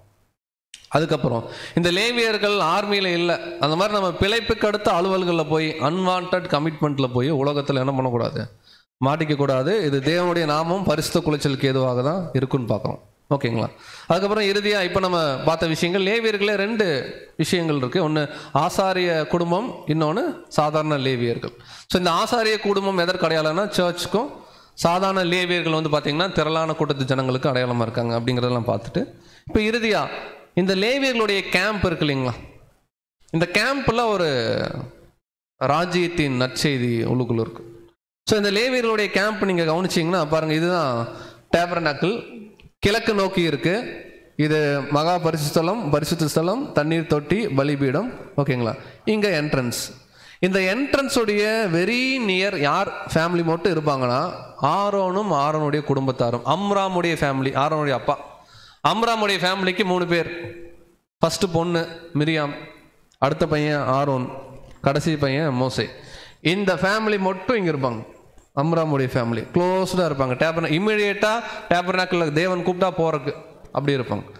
அடுத்து அதனுடைய வடக்கு பக்கம், இது கிழக்குன்னா இது வடக்கு எடுத்துக்கலாம். வடக்கு பக்கம் மெராரி, இவர்களும் லேவியர்கள் தான். லேவியில் மெராரின்னு ஒரு வகுப்பார், அவங்க பார்த்தீங்கன்னா வடக்கு பக்கம் இருப்பாங்க. அடுத்து இது மேற்கா, இது கிழக்கு இது வந்து தெற்கு, வடக்கு, இது தெற்கு. தெற்கில் வந்து பார்த்தீங்கன்னா இந்த அம்ராமுடைய ஃபேமிலி தான் ஆக்சுவலாக கோகாத் புத்திரர்னே சொல்லுவாங்க. இந்த ஃபேமிலியை தவிர மீதி இருக்கிற எல்லா கோகாத் புத்திரரும் வந்து பார்த்தீங்கன்னா இந்த பக்கம் இருப்பாங்க. டேபர்நாக்களுக்கு பின்புறம் யார் இருப்பாங்கன்னா கெர்சோனைட்ஸ்ன்னு சொல்லுவாங்க. கெர்சோன் அப்படின்னு புத்திரர் இவங்க இருப்பாங்க. ஸோ இந்த 4 பேருக்கும் ஒரு ஒரு வேலையை அசைன் பண்ணியிருப்பார். டேபர்நாக்கில் நீங்கள் இந்த பொருளை தான் தூக்கணும், இதை தொடக்கூடாது, நீங்கள் இந்த வேலை செய்யணும். ஒவ்வொருத்தருக்கும் சட்டன் லிமிட் இருக்குது. ஏன் இந்த 4 டைரக்ஷனில் இவங்க இருக்கணும், இதோடைய ஆவிக்குரிய காரண காரியங்கள் என்ன அப்படிங்கிறது தான் அடுத்து மேக்ஸிமம் ஒரு 15 மினிட்ஸ் நம்ம என்ன பண்ணுவோம்னா நம்ம பார்த்து சப்ஜெக்ட் முடிக்க போகிறோம். ஸோ ஃபஸ்ட்டு இந்த கோகாத்தியருடைய வேலை என்ன அப்படிங்கிறத இந்த வரியில் வாசிடலாம். இது வசனம் இல்லை, விளக்கம் போட்டிருக்கோம், வாசனம். கோகாத்திய லேவியர்களுக்கு வட்டிகள் கொடுக்கப்படவில்லை. அவர்கள் வாசஸ்தலத்தின் புனித பொருட்களை தங்கள் தோள்களில் சுமந்தனர். பாருங்க, ஆரோனுடைய குடும்பத்தை அடுத்த ஆரோனுடைய குடும்பம் தான் ரொம்ப ஸ்பெஷல். அதுக்கு அடுத்து யாருன்னா ரொம்ப விசேஷமானவர்கள் அந்த மொத்த ட்ரைபு கோகாத். இந்த கோகாத் புத்திரருக்குன்னு இந்த வண்டி தள்ளுவாங்களா, எருது வச்சு பொருட்கள் வச்சு, அந்த எருது வச்சு மாட்டு வண்டியெல்லாம் அவங்களுக்கு தரல. ஆனால் மற்ற ட்ரைபுக்கெல்லாம் இருக்கும், மற்ற சப்டிவிஷனுக்கு. இவங்களுக்கு என்ன சொல்கிறாங்கன்னா, அவங்க தோளில் தான் சுமக்கணும். ஆசரிப்பு கூடாரத்தின் புனித பொருட்களை எல்லாம் அவங்க எடுத்துக்கணும். உடன்படிக்கை பெட்டி, இது எல்லாமே நம்ம தாவீது காலத்தில் கூட பார்க்குறோம். உடன்படிக்கை பெட்டி எதில் போச்சு? மாட்டு வண்டியில். ஊசா என்ன பண்ணுறாருன்னா வந்து தொடுறாரு. அதெல்லாம் என்னன்னா தேவனுடைய பிரமாணத்தை மீறதுக்கு உண்டான பனிஷ்மெண்ட் அப்படின்னு பார்க்குறோம். ஸோ இவங்க இந்த வேலை தான் செய்யணும்னு பைபிளில் வசனம் இருக்குது. வாசிக்கலாம். என்னாகமம் 3ஆம் அதிகாரம் 31 முதல்ல வாசிக்கும். என்னாகமம் 3ஆம் அதிகாரம் 31ஆம் வசனம். அவர்களுடைய காவலாவது பெட்டியும் மேஜையும் குத்துவிளக்கும் பீடங்களும் ஆராதனைக்கேற்ற பரிசுத்த ஸ்தலத்தின் பனிமுட்டுகளும் தொங்கு திரையும் அதனுடைய எல்லா வேலைகளுக்கும் ஏற்றவைகளுமே. பாருங்க, விசேஷமா இந்த கோகாத்தோடைய ஃபேமிலிக்கு முக்கியமான பொருள் ஆசரிப்பு கூடாரத்தில் என்ன இருக்கோ அது எல்லாமே அவங்களுடைய கண்ட்ரோல்ல தான் இருக்கணும். வாசிக்கலாம். அதிலே 34ஆம் வசனம். அப்படியே மோசேயும் ஆரோனும் சபையின் பிரபுக்களும் கோகாத் புத்திரருடைய பிதாக்களின் வீட்டு வம்சங்களின்படி ஆசரிப்பு கூடாரத்திலே பணிவிடை செய்யும் சேனைக்கு உட்படத்தக்க. பாருங்க, இங்க கிளியரா இருக்கு. அப்படியே மோசேயும் ஆரோனும் சபையின் பிரபுக்களும் கோகாத் புத்திரருடைய, ஆக்சுவலா கோகாத் ட்ரைபுக்குள்ள தான் மோசே ஆரோனே வராங்க ஆக்சுவலா. ஆனால் தேவன் என்ன பண்ணுறாருன்னா அந்த ஃபேமிலி தனியாக என்ன பண்ணுறாருன்னா பிரித்து வச்சுக்கிறார். மீதி இருக்கிற கோகாத் புத்திரர்களை குறித்து சொல்லும்போது என்னாகமம் 7:9 பார்த்தீங்கன்னா, கோகாத் புத்திரருக்கோ வண்டி பற்றி பேசும்போது ஒன்றும் கொடுக்கப்படவில்லை, தோல் மேல் சுமக்கணும் அப்படிங்கிறார். அப்போ ஒரு பாயிண்ட் எடுத்துக்கலாம். கோகாத்ன்றது முக்கியமான பொருட்களை சுமக்கிற ஒரு கூட்டம். தோல் மேலே தான் அவங்க என்ன பண்ணணும், சுமக்கணும். இது ஃபர்ஸ்ட் பாயிண்ட் நம்ம எடுத்துக்கலாம். அடுத்து அதில் இன்னொரு சப்டிவிஷன் இருந்துச்சு. அவங்க பேர் வந்து பார்த்தீங்கன்னா மெராரி. இந்த மெராரியுடைய வேலை என்ன, அதை கூட வாசிச்சிடலாம். மெராரி லேவியர்களுக்கு பலகைகள், தூண்கள், சாக்கெட்டுகள், கயிறுகள் மற்றும் ஊசிகள் போன்றவற்றை எடுத்து செல்ல 4 வண்டிகளும் 8 எருதுகளும் வழங்கப்பட்டன. ஸோ மெராரி லேவியர்கள் சொல்லும்போது அடுத்து சொல்றார், டேபர்நாக்கல்ல பலகைகள், சாக்கெட்னா தெரியும் இல்லைங்களா, அந்த ஒவ்வொரு போஸ்ட்டும் வந்து பார்த்தீங்கன்னா கீழே ஃபிக்ஸ் பண்ணுவாங்க, அந்த காப்பர் சாக்கெட் அது. அப்புறம் கயிறுகள் மற்றும் ஊசிகள், அதனுடைய முக்கியமான பொருட்கள் அவங்க என்ன பண்ணணும், சுமக்கணும். 4 வண்டி கொடுத்துருக்காங்க, 8 எருது. புரிஞ்சுக்கலாம், ஒரு வண்டிக்கு 2 எருது என்ன பண்ணணும்னா இருக்கணும்னு பார்க்குறோம். ஸோ இதுவும் வசனத்தில் தான் இருக்கு. என்ன 3ஆம் அதிகாரம் 36ஆம் வசனம் வாசிக்கலாம். என்னாகமம் 3ஆம் அதிகாரம் 36ஆம் வசனம். அவர்களுடைய காவல் விசாரிப்பாவது வாசஸ்தலத்தின் பலகைகளும் தாழ்பாள்களும் தூண்களும் பாதங்களும் அதனுடைய எல்லா பனிமுட்டுகளும் அதற்கு அடுத்தவைகள் அனைத்தும். ஸோ அடுத்து 37 பார்த்தீங்கன்னா தூண்கள், அவைகளின் பாதங்கள், முளைகள், கயிறுகள் அப்படின்னு பார்க்குறோம். இதெல்லாம் மெராரியுடைய ஒரு விஷயங்கள் நம்ம பார்க்குறோம். அதுல 31 மட்டும் வாசிங்க. 31ஆம் வசனம். ஆசரிப்பு கூடாரத்தில் அவர்கள் செய்யும் எல்லா பணிவிடைக்கும் அடுத்த காவல் விசாரிப்பாவது. ஆக்சுவலாக என்னாகமத்தில் இப்போ நம்ம பார்த்த அதிகாரம் மட்டும் இல்லை, 3ல் மட்டும் இல்லை, 4லேயே வந்து பார்த்தீங்கன்னா 31, 32, அப்புறம் என்னாகமத்தில் 7, 8, இது எல்லாத்துலேயும் என்னதான் இருக்குன்னு கேட்டிங்கன்னா வசன ரெஃபரன்ஸ் மட்டும் நீங்கள் எடுத்துக்கணும். இது எல்லாத்துலேயும் நம்ம பேசின விஷயம்தான். அவங்க வந்து பலகைகள், கயிறுகள், ஊசிகள், அப்புறம் வந்து பார்த்தீங்கன்னா இதெல்லாம் எடுத்துகிட்டு போகிறக்காக, ஏன்னா பலகையெல்லாம் சுமக்கணும்ல, அதுக்கு வந்து பார்த்தீங்கன்னா 4 வண்டி என்ன பண்ணுறாருன்னா கொடுக்குறாங்க. இது ஒரு ஊழியம். இதெல்லாம் லேவியர்களுடைய அநேக ஊழியங்களில் ஒரு பாயிண்ட். அடுத்து பின்னாடி இருந்தாங்களா, டேபர்நாக்கல் இப்படி இருக்குன்னா டேபர்நாக்கலுக்கு பின்னாடி இருந்தவங்க கெர்சோன். இவங்களுக்கு என்ன கொடுத்தாரு அப்படின்றத நம்ம வாசிக்கலாம். கெர்சோனிய லேவியர்களுக்கு திரைச்சீலைகள், தொங்கும் பொருட்கள் போன்றவற்றை எடுத்து செல்ல 2 வண்டிகளும் 4 எருதுகளும் கொடுக்கப்பட்டன. இவங்களுக்கு இருக்கிறதுலே லீஸ்ட் ப்ரியாரிட்டி. இவங்க வேலை என்னன்னு கேட்டிங்கன்னா, தொங்கு திரைகள், அப்புறம் வந்து பார்த்தீங்கன்னா திரைச்சீலைகள் என்ன பண்ணணும்னா அதுக்கேற்ற அந்த ஸ்க்ரீன்ஸ் என்ன பண்ணணும் எடுத்துகிட்டு போகணும். ஸோ இதுக்குண்டான வசனங்களும் நீங்கள் ஸ்லைட்ஸில் பார்த்துக்குங்க. என்னாகும் 3:25 இருக்குது. கெர்சோன் புத்திரரின் காவலாவது வாசஸ்தலத்தோட கூடாரமும் அதன் மூடியும், அப்புறம் வந்து பார்த்திங்கன்னா ஆசரிப்பு கூடார வாசலுடைய மறைவு ஸ்க்ரீன் சொல்கிறாரு. அதில் 26 பார்த்தீங்கன்னா வாசத்தண்டையிலும் பலிபீட தண்டையிலும் சுற்றிலும் இருக்கிற பிரகாரத்தின் தொங்கு திரைகள், இந்த மேலே போட்டிருக்கக்கூடிய மூடு திரைகள், இது எல்லாமே யாருடைய கண்ட்ரோல்னு கேட்டிங்கன்னா கெர்சோனைட்ஸ். அதே 4:26 இதே விஷயம் சொல்லப்பட்டிருக்கு. என்னாகும் 7:7 சொல்லப்பட்டிருக்கு. 2 வண்டி என்ன பண்ணுறாங்கன்னா கொடுக்குறாங்க. ஸோ இப்படி தான் இந்த 3 ட்ரைபு என்ன ஆகிறாங்கன்னா அசம்பிள் ஆகிறாங்க. இதில் கோகாத் கொஞ்சம் ஹையர் ப்ரியாரிட்டி, அதுக்கப்புறம் மெராரி லீஸ்ட் ப்ரியாரிட்டி கெர்சோனைட்ஸ். பட் இவங்க 3 பேரை காட்டிலும் ஆரோனுடைய ஃபேமிலி, அம்ராமுடைய ஃபேமிலி வந்து பார்த்திங்கன்னா விசேஷம். ஸோ இதில் ஒரு ஸ்பிரிச்சுவல் சென்ஸை வந்து நம்முடைய மூத்த சகோதரர் என்ன பண்ணுறாருன்னா வால்யூம் 6 சாப்டர் 3 படிச்சிருப்பீங்கன்னு நினைக்கிறேன். 6th வால்யூம் தான் போயிட்டுருக்கு இப்போ, ஆனால் பின்னாடி போயிட்டோம், இப்போ லாஸ்ட்டுக்கு வந்துட்டோம்.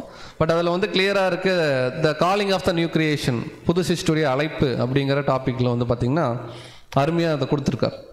ஸோ ஃபஸ்ட்டு ஃபேமிலி டேபர்நாக்கிளுக்கு ரொம்ப க்ளோஸாக இருக்கிறது அம்ராமுடைய ஃபேமிலி. மோசே ஆரோன் போன்றவர்கள் இருப்பாங்க, கிழக்கு பக்கமாக இருக்கிறாங்க. அதுக்கப்புறம் மெராரி மேலே வடக்கு பக்கமாக இருக்கிறாங்க, கீழே தெற்கு பக்கமாக கோகாத்து, கெர்சோன் வந்து பார்த்திங்கன்னா பின்னாடி பக்கம் மேற்குன்னு பக்கம். ஸோ இந்த பேருக்கு என்ன அர்த்தம்னு சகோதரர் என்ன பண்ணுறாருன்னா எடுக்கிறார். நம்ம கிராஸ் வெரிஃபை எல்லாம் பண்ணியிருக்கிறோம்.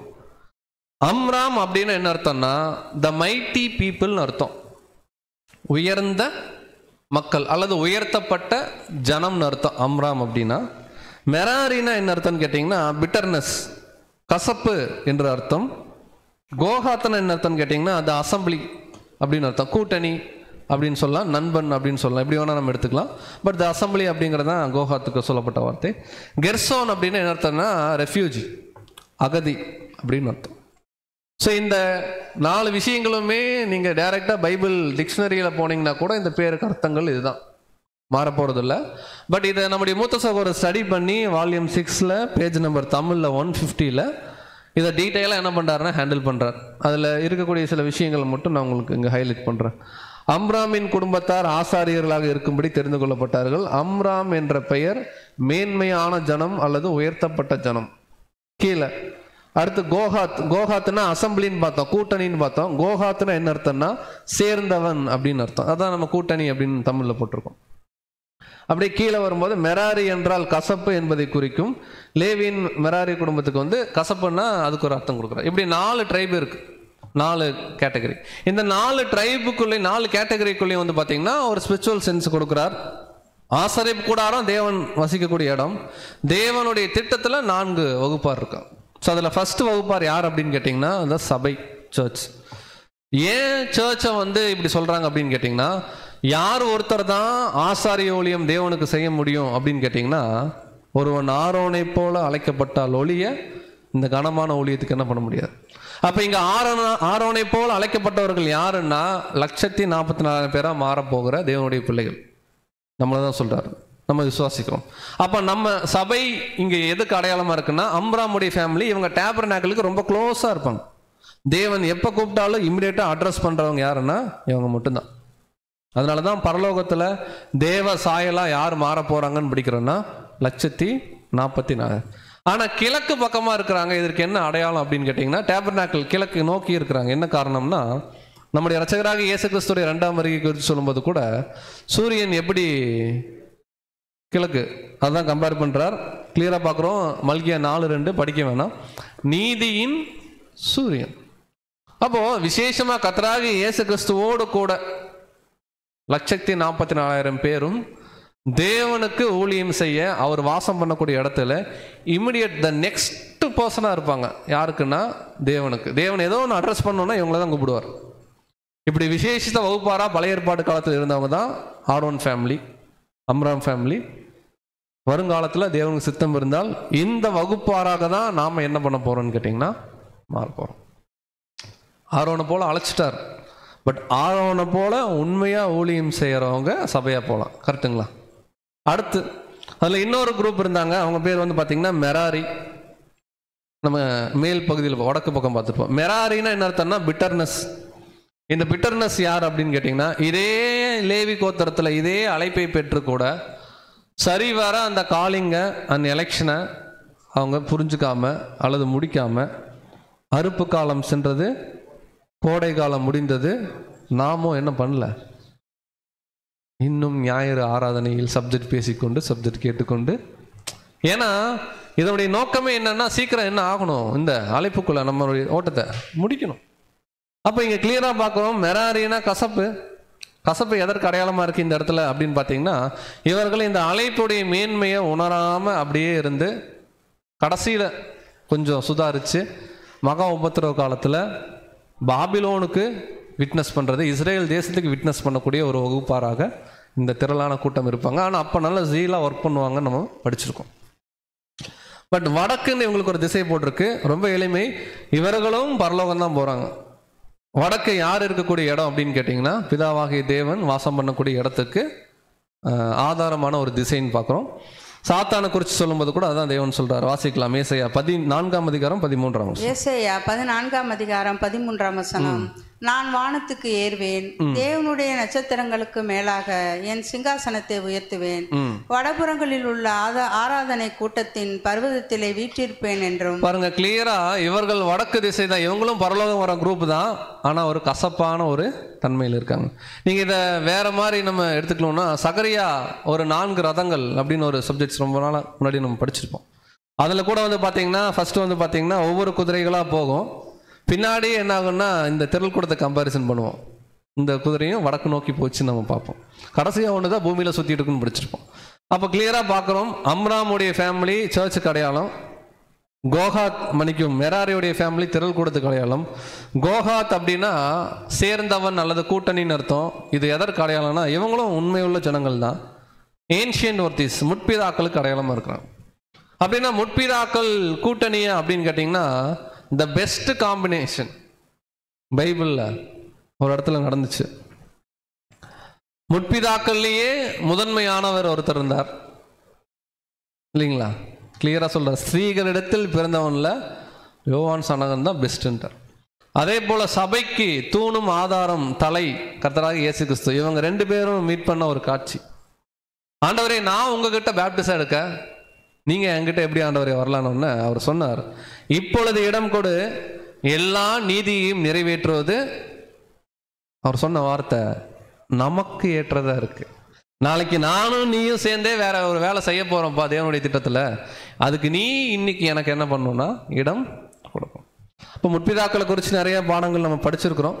பட் விசேஷமா ராஜ்யத்துல இந்த வெளியரங்கமா தோன்றக்கூடிய ராஜ்யம் பார்க்கும்போது, இந்த பூமியில நடக்கக்கூடிய பல மாற்றங்களுக்கு கண்ணெதிரில் இருந்து மாற்றம் செய்ய போறவங்க யாருன்னா, ஆபேல் முதல் யோவான் ஸ்நானன் வரைக்கும் வாழ்ந்த பழைய ஏற்பாட்டு காலத்து நீதிமான்கள். இவர்களை எதற்கு அடையாளமா பார்க்கறோம்னா, கோகாத் புத்திரர். ஸோ இறுதியா இந்த டேபர்நாக்கில் லீஸ்ட் ப்ரியாரிட்டியா இருந்தவங்க யாருன்னா கெர்சோன். அவங்களுக்கு என்ன அர்த்தம்னா அகதிகள் அப்படின்னு. என்னன்னா, இந்த 6000 வருஷம் மனுக்குள்ள சரித்திரத்துல அகதிகளை போல பாவத்துக்கும் பாவ சரீரத்துக்கும் என்னவா இருக்காங்கன்னா அங்க இருக்கக்கூடிய ஜனங்கள். பட் இவர்களையும் தேவன் விடல, இவர்களையும் அங்கீகரிச்சு இவர்களுக்கும் ஒரு ஊழியத்தை என்ன பண்றாருன்னா, லீஸ்டா இருந்தா கூட பட் அவங்களும் கடவுளுக்கு சேவை செய்யக்கூட ஒரு வகுப்பாராக மாறுறாங்க. இப்போ நீங்க கிராண்ட் பிக்சர் எடுத்தீங்கன்னா, லேவி கடவுளுக்கு வேலை செய்யறவங்கன்ற பிக்சர்ல ஒட்டுமொத்த உலக மக்களையே கொண்டு வர்றார். பட் இந்த சுவிசேஷ யுகத்துல ஸ்பெஷலா இது யாருக்கு தான் அப்படின்னு கேட்டிங்கன்னா, சபை வகுப்பா இருக்குன்னு நம்ம பார்க்குறோம். எப்படி இந்த உலக ஜனங்கள் வருவாங்கன்னா, கிளியரா நம்ம சகரியா 8:23 படிக்கிறோம். அந்நாளில் பலவிதமான பாஷைக்காரர் இல்லைங்களா, 10 பேர் ஒரு யூதனுடைய வஸ்திரத்தை பிடிச்சுக்கிட்டு, தேவன் உங்களோடு இருக்கார், உங்க தேவன் தான் உண்மையான தேவன் இன்னைக்கே சொல்லிடுவாங்க போல இருக்கு விட்டா. ஏன்னா இன்னைக்கு நடக்கிற ஹெஸ்புல்லா பிரச்சனை, இஸ்ரேல் பிரச்சனை எல்லாம் எடுத்தோம்னா, இன்னைக்கு உலக மனிதர்களே வியக்கிறாங்க, எப்படி இஸ்ரேல் நடுவானில் எல்லாத்தையும் தகர்த்துச்சு, அயன் ரோம்னா என்ன அப்படின்னு கேட்குறாங்க. அப்போ கண்டிப்பாக ராஜ்யத்தில் ஒரு விசேஷ பிளஸ்ஸிங் வந்து இஸ்ரேல் ஜனம் வாங்கும்போது, ஒட்டுமொத்த உலக ஜனங்களும் அகதிகளை போல இருந்தவங்க, இடமே தெரியாமல் இருந்தவங்க, நாளைக்கு அடைக்கலமாக தேவனுடைய திட்டத்துக்குள்ள என்ன பண்ண போகிறாங்கன்னா பார்ப்போம். ஸோ இந்த 4 வகுப்பார் தான் அந்த 4 திசைகள் என்ன இருந்தாங்கன்னா கேம்ப் பண்ணியிருந்தாங்க. ஸோ கடைசியாக கன்க்ளூஷன் பார்ட். இப்போ நம்ம தான் லேவியர்கள், நம்மளை தேவன் சுத்திகரிக்கிறாரா இல்லையா? எதை வச்சு சுத்திகரிக்கிறார்? ரெண்டு வசனம் தான் படித்து முடிச்சிடலாம். சத்தியத்தை வச்சு என்ன பண்ணுறார்? சுத்திகரிக்கிறார். ஸோ வாசிக்கலாம். மல்கியா 3ஆம் அதிகாரம் 3ஆம் வசனம். மல்கியா 3ஆம் அதிகாரம் 3ஆம் வசனம். அவர் உட்கார்ந்து வெள்ளியை புடமிட்டு சுத்திகரித்து கொண்டிருப்பார். அவர் லேவியின் புத்திரரை சுத்திகரித்து அவர்கள் கர்த்தருடையவர்களாய் இருக்கும்படிக்கும் நீதியாய் காணிக்கையை செலுத்தும்படிக்கும் அவர்களை பொன்னை போலவும் வெள்ளியை போலவும் புடமிடுவார். பாருங்க, இந்த வசனத்துக்கு விளக்கம் பார்க்கறதுக்கு முன்னாடி அப்படி ஜஸ்ட் ரீகால் பண்ணிக்கலாம். லேவினா யாரு? கர்த்தர் இடத்துல சேர்ந்தவங்க. அந்த மாதிரி தான் நம்ம சேர்ந்துருக்குறோம். எல்லாத்தையும் விட்டுட்டு நமக்குன்னு ஒரு சட்டன் ஏஜ் லிமிட் இருக்குது இல்லைங்களா? நமக்கு உயிர் இருக்கிறக்குள்ளேயே சீக்கிரம் இந்த ஊழியத்தை ஹையர் எஃபிஷியன்சியாக நல்லா உத்தமமாக பண்ணிடணும். அது மாத்திரம் இல்லை, வேறு பிழைப்புக்கு அடுத்த அலுவல்கள்லாம் நம்ம என்ன பண்ணக்கூடாதுன்னா சிக்கக்கூடாது. இந்த பூமியில் நமக்கு சுதந்திரம் கிடையாது, நமக்கு பரலோகம் தான் சுதந்திரம். நிறைய விஷயங்கள் பார்த்துட்டு பட் இந்த அழைப்புக்குள்ளே வர எல்லாருமே சபையாக முடியுமான்னு கேட்டிங்கன்னா அதில் அடுத்த லெவல் ஃபில்ட்ரேஷன் வைக்கிறார். அதில் அம்ராம் ஃபேமிலி, கோகாத், மெராரி பார்த்திங்கன்னா அதில் ஒரு கிராண்ட் பிக்சர் தேவனுடைய திட்டத்தில். அப்படின்னா நம்ம முற்பிதாக்களாலாம் போக போகிறதில்ல, அந்த செட்டப்பில் ஒரு கிராண்ட் பிக்சர் வைக்கிறாருங்கிறத பார்த்துட்டோம். பட் லேவியிலே 2 இருக்குது. விசேஷமான ஆசாரிகள் இருக்கிறாங்க, சாதாரண லேவியர்கள் இருக்கிறாங்க. இது நீங்கள் எங்கே கவனிக்கலாம்னா எசேக்கியேல் தேவாலயம் இருக்கும். எசேக்கியேலில் ஒரு கிராண்ட் ஃபியூச்சரில் தேவன் ஆவிக்குரிய ஆலயம் பற்றி பேசியிருப்பார். அதில் நல்லா கவனிச்சிங்கன்னா தேவன் இருக்கிற இடத்துக்கு அடுத்து சாதோக்கின் புத்திரர்னு ஒரு வகுப்பார் இருப்பாங்க. அதுக்கப்புறம் லேவியர்கள் ஒரு வகுப்பார் இருப்பாங்க. லேவியர்கள் தான் ஜனங்கள் கிட்ட போவாங்க, சாதோக்கின் புத்திரர் மேலே இருப்பாங்க, பலிபீட தண்டையர். ஸோ சாதோக்கின் புத்திரர் சபை, மற்ற லேவியர்கள் அங்கே திரள் கூட்டத்துக்கு ஒப்பிட்டு என்ன பண்ணுவோம்னா பார்ப்போம். ஜனங்கள் பலி செலுத்த வருவாங்க முற்பிதாக்கள் மூலமாக. அங்கே அதிபதினு ஒருத்தர் இருப்பார். இதெல்லாம் டீட்டெயிலிங்காக அந்த இதில் இருக்குது. பட் இப்போ ஒரு வரியில் புரிஞ்சுக்கலாம், ஜென்ரலாக ஊழியம் செய்கிற லேவியர்கள் திரள் கூட்டம். விசேஷித்த ஆசாரிய வகுப்பு யாருன்னா இதெல்லாம் டீட்டெயிலாக பார்த்துட்டோம். இறுதியாக அந்த 4 அவங்க கூடுற இடத்துக்கும் ஸ்பிரிச்சுவல் மீனிங் பார்த்துட்டோம். இப்போ கன்க்ளூஷன் இங்கே வரும். அவர் உட்கார்ந்து வெள்ளியை என்ன பண்றார்? 2ஆம் வருகையில் பார்க்குறோம். 1874 அப்புறம் சத்தியங்கள் சுத்திகரிக்கப்படுது. அநேக வெளிச்சங்கள் என்ன ஆகுதுன்னா சபை ஜனங்களுக்கு போகுது. அந்த சத்தியங்களை வாங்கிட்டோம். அவர் லேவியின் புத்திரரை இப்போ என்ன பண்றார்? இப்போ நம்ம தான் லேவியோட ட்ரைப் அப்படின்னா நம்மளை என்ன பண்றாரு? சுத்திகரித்து. என்ன ரீசனுக்கு தேவன் சுத்திகரிக்கிறார் அப்படின்னா 2 ரீசன். அவர்கள் கர்த்தருடையவர்களாக இருக்கும்படிக்கும். இப்போ நமக்கு நிறைய ட்ரையல்ஸ் வருதா? பர்சனல் லைஃப்லேயும் சரி, ஆவிக்குரிய வாழ்க்கையிலையும் சரி நிறைய ட்ரையல்ஸ் வருதுங்களா? தேவன் ஏன் இந்த ட்ரையல்ஸ் அனுமதிக்கிறார்னா, ஃபஸ்ட்டு பாயிண்ட்டு, நாம் முதல்ல யாராக இருக்கணும்? நம்ம லேவியர்கள்னா நாம் கர்த்தருடையவர்களாக இருக்கணும். அடுத்து கர்த்தருடையவர்களாக இருந்தால் பத்தாது, நம்மை அவருக்கு காணிக்கை என்ன பண்ணணும். இங்கே தேவன் பணம் பொருளை பற்றியெல்லாம் பேசல. லேவியர்கள் அதற்கு அப்பாற்பட்டவர்கள். தன்னையே அவர்கள் நீதியாய் காணிக்கை செலுத்தும்படிக்கும் அவர்களை பொன்னை போலவும் வெள்ளியை போலவும்.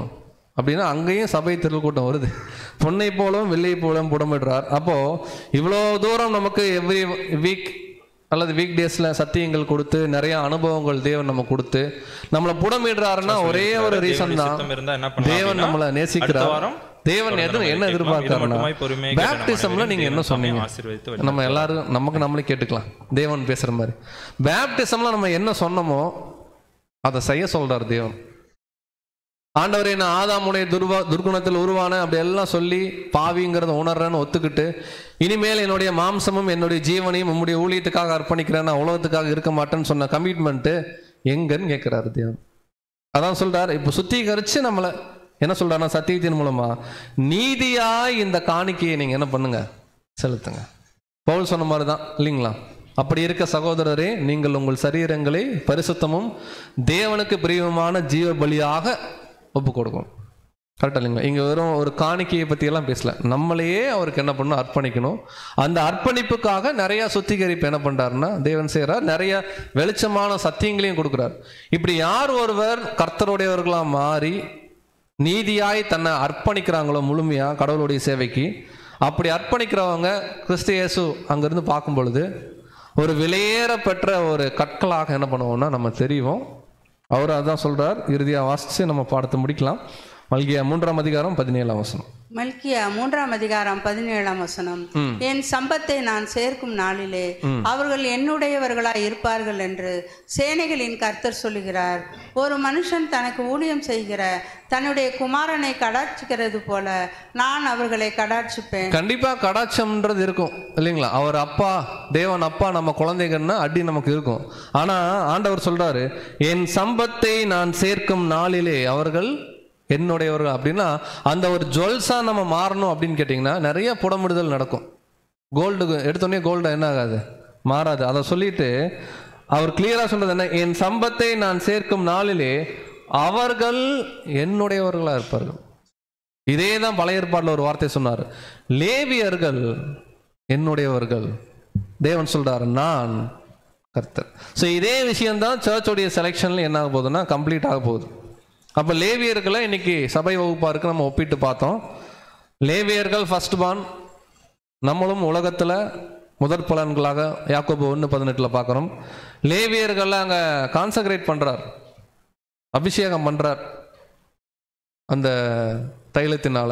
இங்கே அதே தான் பரிசுத்தாவியினால ஞானஸ்தானத்தில் நம்ம என்ன பண்ணுறோம்னா அர்ப்பணிச்சிருக்கிறோம். அனைட்டட் ஒன். நமக்கு இந்த பூமியில் சுதந்திரம் கிடையாது. இது ஒரு விசேஷமான அழைப்பு, விசேஷமான ஊழியம். ஸோ நம்முடைய அழைப்பையும் தெரிந்து கொள்வதையும் உறுதியாக பற்றி கொண்டு நாம் கர்த்தருடைய பட்சத்தில் இருந்த அல்லது இருக்கிற லேவியர்கள் அப்படிங்கிற ஒரு உணர்வோடு கூட வரக்கூடிய நாட்களில் இன்னமும் உற்சாகமாக, நம்ம ஆல்ரெடி செஞ்சுட்ருக்கோம், பட் இருந்தாலும் இன்னமும் உற்சாகமாக கடவுளுக்கு உண்மையான ஒரு பிள்ளைகளாக இருக்க தேவன் தாமே கிருபை செய்வாராக. இந்த ஒரு வாய்ப்பினை நமக்கு அளித்த நம்முடைய பிதாவாகி தேவனுக்கு நம்முடைய ஆண்டவர் மூலமாக நாம் கோடான கொடிய நன்றிகளை நாம் தெரிவித்துக் கொள்வோம். பொறுமையாக கேட்டவங்களான விரியும் தேவன் தாமே ஆசீர்வதிப்பாராக. ஆமென்.